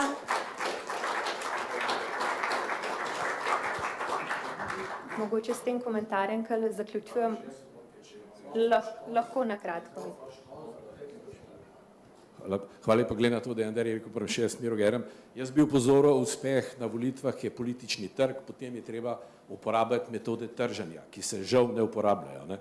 Obstaja recimo platno volilne ponudbe, kako se to dela, kaj so potrebe volivcev, kako, bi rekel, kaj jim bomo ponudili, po katerih kanalih, s kom bomo sodelovali, skratka, sodobna stroka upravljanja to pozna žal, bi rekel, vidim tudi po Evropi, češ del, ki je bilo prej govora, gospod Zver je povedal, ne morate reči, že nekdo, ne vem kak, ne, če je boljši od tebe, ne, ker to je tekmovanje, ne, to je trg. Druga stvar bi pa povedal, pred 30 leti je bil tukaj gospod Genšer in je povedal, ali bodo urejene razmere v Afriki, ali bo pa Afrika sem prišla, ne. Skratka, ne bo zdaj to na to sočutje vplivati in tako dalje, vojne so tam, kjer je nafta, da ne bi šli malo v detalje, ne. Drugo, na zadnje bi pa to povedal, ne, da če nekdo povabi nekoga na obisk in pol ugotovi, da ima premalo prostora, ne more pol poseljevati sosedov z svojimi gostje, ne, to bi rekel gospodom tukaj od spredi. Hvala lepa. Hvala lepa. S tem komentarjem zaključujemo razpravo in nadaljujemo z drugim delom programa. S februarjem bo nastopil funkcijo vodje urada Fundacije Konrada Adenauerja za Hrvaško in Slovenijo, gospod Holger Hajbach. Gospod Holger Hajbach je bil nekdanji poslanec Nemškega zveznega parlamenta, deloval je tudi kot sodelavec v kampanji stranke CDU na zadnjih volitvah. V svoji bogati karieri je gospod Hajbach opravljal tudi funkcijo vodje urada Fundacije Konrada Adenauerja v Namibiji, Angoli in Čilu. Gospoda Hajbacha prijazno vabim k nagovoru.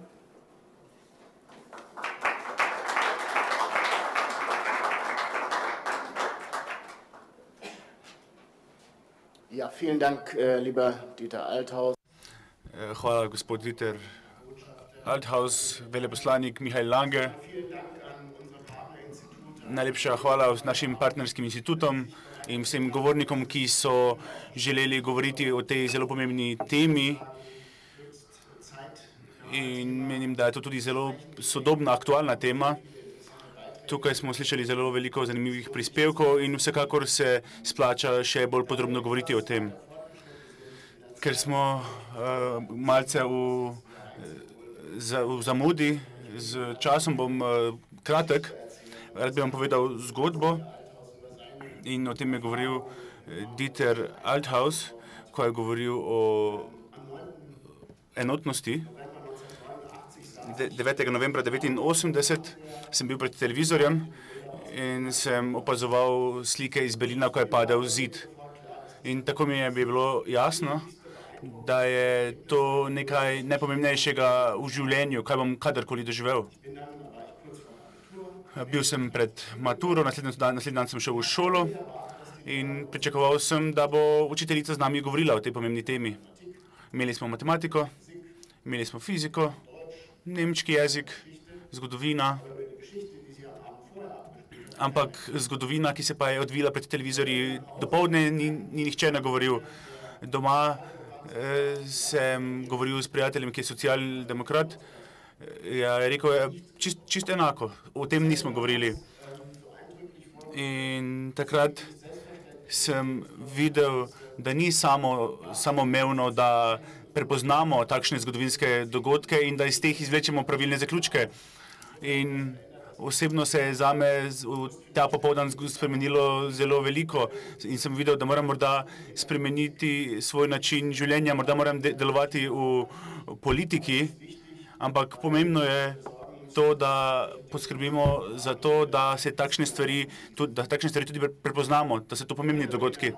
In padec Berlinskega zidu je veliko povlekel tudi seboj, med drugim tudi neodvisnost Slovenije. Sem iz Hessna, iz sosednje dežele, iz Thüringena.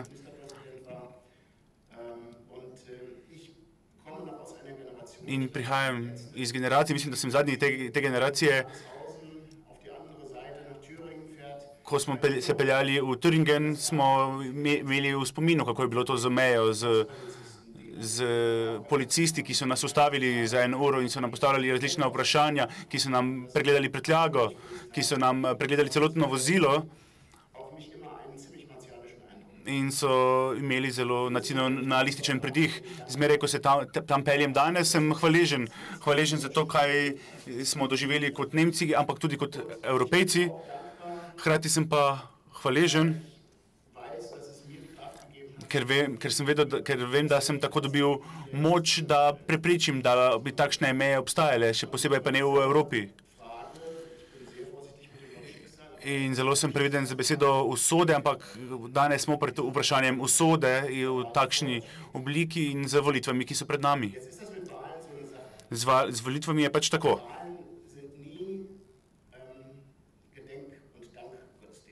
Torej, volitve so zmeraj nehvaležne. Torej, volilci ne volijo zato, ker smo nekaj storili odličnega v preteklosti, ampak ker imamo dober program za prihodnost.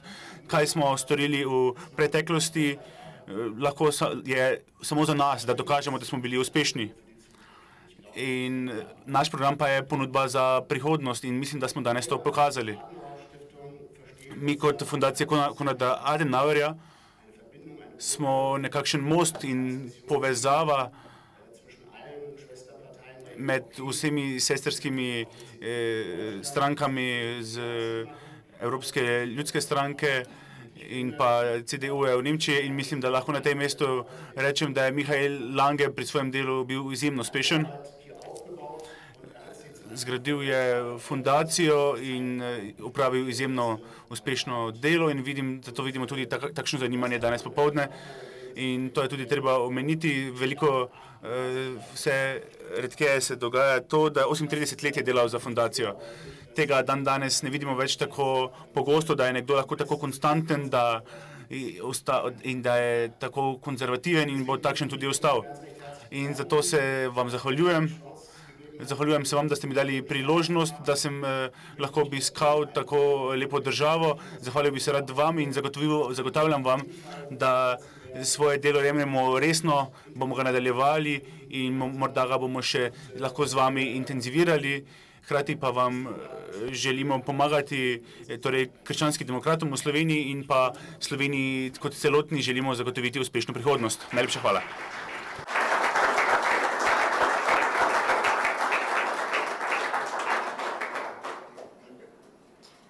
Ob koncu današnjega simpozija za govornico prijazno vabim dolgoletnega vodjo pisarne Fundacije Konrada Adenauerja za Hrvaško in Slovenijo, gospoda dr. Michaela Langeja.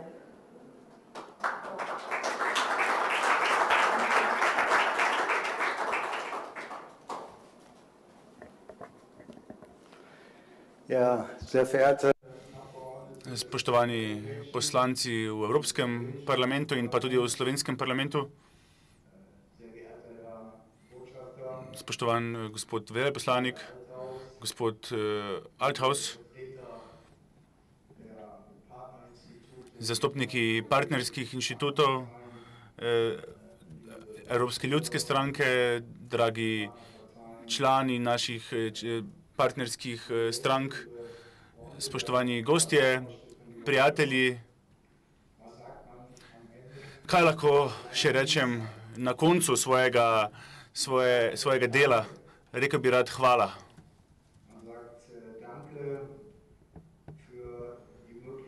Na koncu svojega mandata bi rad rekel hvala za političen dialog, ki smo ga vzpostavili med svojo stranko in pa drugimi strankami, s katerimi sodelujemo.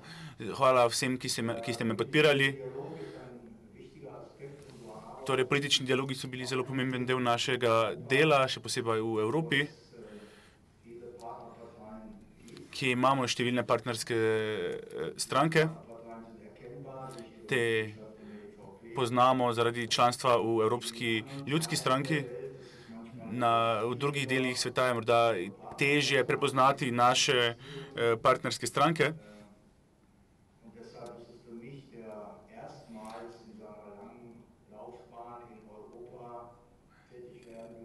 In zato je zame, ko sem lahko deloval v Evropi, je bilo meni v Evropi veliko lažje prepoznati te partnerje.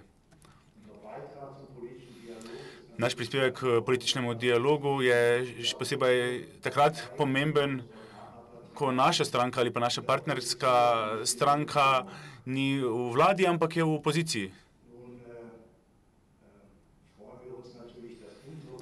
Seveda se veselimo, da je naša stranka že veliko časa v vladi in seveda obžalujemo in še posebej jaz, da sem nastopil svoje delo v času, ko je naša partnerska stranka v letu 2014 izgubila to vodenje. Pomembno je bilo podpirati ta politični dialog in ga tudi intenzivizirati, saj je partnerskim strankam težje, z njimi je včasih težje ohraniti kontakt, ki ponavadi poteka prek veleposlaništva ali pa prek sestankov v Evropi. Tukaj pa nimamo samo ene partnerske stranke, ampak kar nekaj partnerskih strank in zato smo bili zelo zadovoljni in z 3 evropskimi ljudskimi strankami smo vzpostavili dialog in zagotoviti smo morali, da so vzpostavljeni kontakti med temi strankami in pa drugimi evropskimi strankami in da so ti kontakti tudi intenzivni. Najlepša hvala za vašo pripravljenost, za pripravljenost zastopnikov naših partnerskih strank, da so nas zmeraj tako prijazno pogostili, sprejeli in da so z nami odprto razpravljali o odprtih temah in da smo bili sposobni z njimi govoriti tudi o razvojih, da smo jim lahko svetovali, da smo govorili o njihovih ključnih točkah, o evropskih političnih točkah in vprašanjih.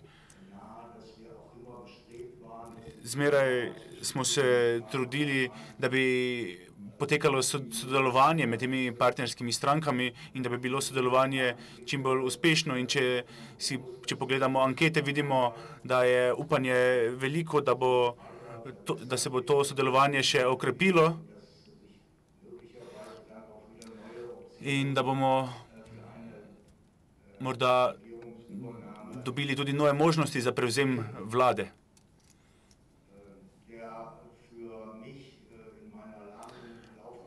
V mojem dolgem delu je bil pomemben političen dialog, sicer manj na drugih kontinentih, ampak tudi krepitev demokracije.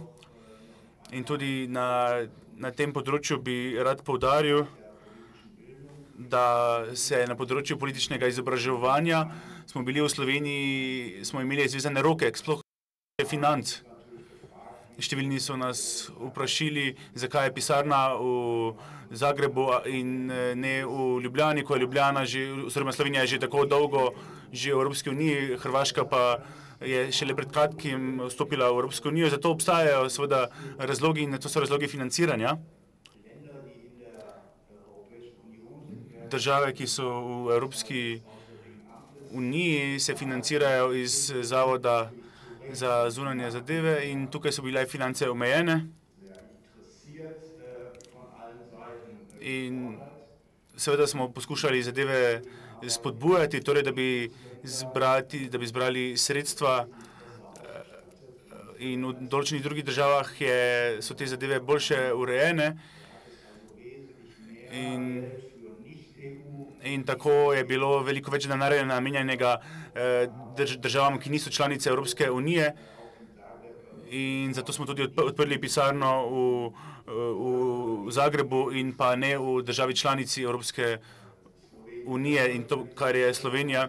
In to sem želel še enkrat omeniti na tem mestu, da ne bi prišlo do kakšnega nesporazuma, ampak vsekakor smo se trudili vzdrževati kontakte tudi za Slovenijo iz Zagreba in to je bilo zelo pomembno, da smo lahko vzdrževali dialog. To smo počeli z sestanki s politiki in drugimi delegacijami in tudi zvabili v Nemčijo. Kar se tiče političnega napredka, lahko rečem, da je po pristopu Hrvaške v Evropski uniji in po premiku financiranja smo sedaj lahko v obeh državah financiramo določene ukrepe in od tega bo profitirala tudi Slovenija. Se bomo določene ukrepe s partnerji implementirali tudi v Sloveniji. V zadnjih 2 letih smo lahko to sodelovanje še okrepili. In moram reči, da me to zelo veseli, saj smo prepričani, da tako kot na Hrvaškem, ko mlade ljudi vabimo v politiko, da je to pomembno tudi v Sloveniji. Ne le z vidika evropskih volitev in pa udeležbe, ampak pomembno je, da ustvarimo zanimanje in mladim povemo, da imajo številne možnosti v politiki. Zato moram reči, da se veselim, da smo v zadnjih 2 letih ukrepili usposabljanja in izobraževanje za mlade v Sloveniji z različnimi institucijami. Zato bi se rad zahvalil predstavnikom teh inštitucij, s katerimi smo sodelovali in upam, da bo to sodelovanje se obdržalo tudi v prihodnosti, da bomo lahko nadaljevali s tem delom. Torej, če pogledamo še malce v prihodnost, kot sem rekel, ko sem leta 2012 začel z mandatom in 2013 prvič prišel v Slovenijo, so bile naše partnerske stranke zelo žalostne zaradi poteka v pomladi leta 2013. Evropske volitve so bile v letu 2014, tako smo dobili nekaj upanja. Torej 5 od 8 sedežev v parlamentu smo pridobili oziroma smo si jih izborili in to je bil čas upanja. In tako vam želim vse dobro pri prihajajočih evropskih volitvah. Smo trenutno v vročem fazi, kar se tiče notranje političnih dogodkov, ampak ko bo to rešeno, sem prepričan, da bomo dobro sodelovali, da bomo še bolj okrepili sodelovanje in da bodo izgube čim manjše. Torej, jaz osebno več ne morem prispevati, lahko še samo glasujem in to tudi bom seveda. Ampak prepričan sem, da bomo se potrudili in bomo podprli naše partnerje in bomo poskusili doseči dobre rezultate. In vsekakor bomo storili vse, torej začeli smo že s tem simpozijem, da bomo o evropskih volitvah govorili tudi v Sloveniji in da bomo javnost še bolj spodbudili, da gredo na volitve. Torej po 38 letih se veselim tudi upokojitve. Zelo veliko sem doživel. Spoznal sem veliko zanimivih političnih osebnosti, sedaj jih ne želim omeniti, da ne bom koga prestrašil. In želim vam enako sodelovanje in enako pripravljenost z fundacijo Adenauer, kot sem jo doživel jaz. Še naprej se bomo trudili izboljšati sodelovanje z našimi partnerji. Hkrati bomo pa upali, da nam bo tudi v Sloveniji uspelo spraviti naše partnerje v vlado. Takšen je bil vsaj rezultat prejšnjih let in naših dejavnosti tudi na Hrvaškem. To nam je uspelo. in sedaj imamo samo še eno nalogo in to so da naše partnerje v Sloveniji spravimo v vlado in s tem ciljem z veseljem predajam svoj mandat Holgerju, saj vem, da ima vse izkušnje, ki so potrebne, da lahko dosežemo te cilje. In v tem smislu še enkrat najlepša hvala, dame in gospodje, hvala, da ste prišli na ta simpozij, da z nami sodelujete in da imamo tako uspešno sodelovanje, da smo ga imeli v preteklosti in veselim se, da ga bomo imeli tudi v prihodnosti. Najlepša hvala.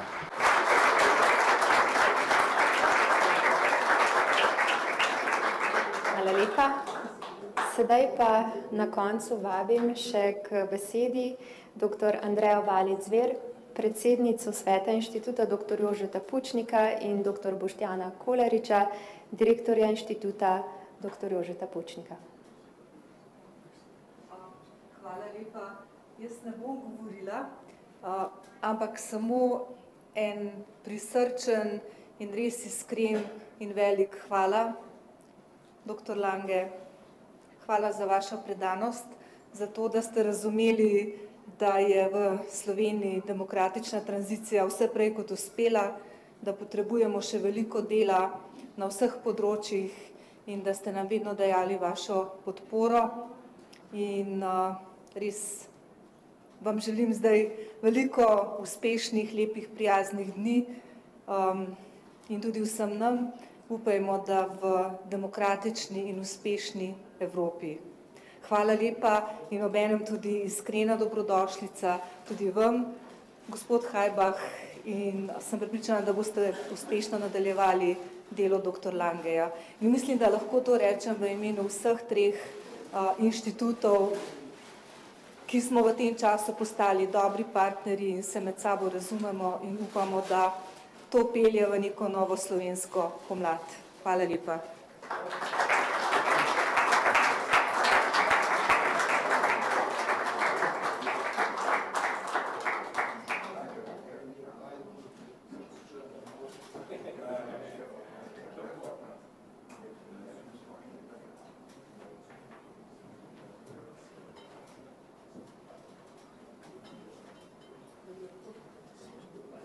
K besedi vabim še gospoda Jakoba Beca, vršilca dolžnosti direktorja inštituta dr. Janeza Evangelista Kreka.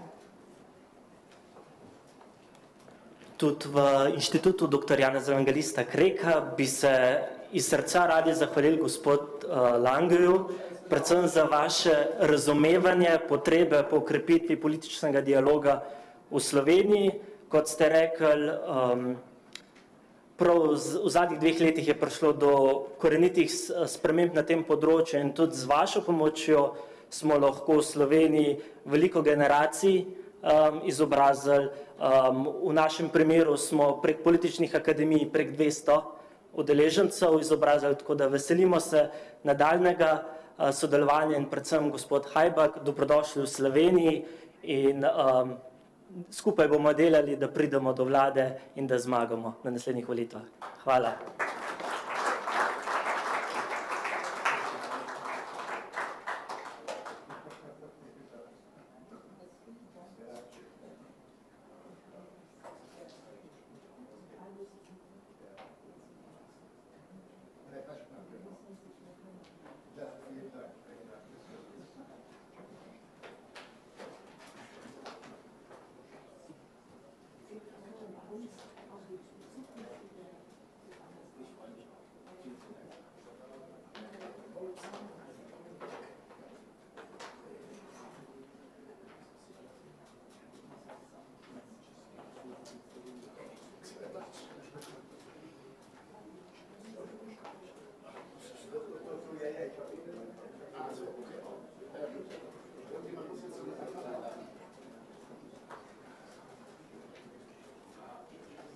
Meine sehr geehrten Damen und Herren, vielen Dank auch für die Geschenke.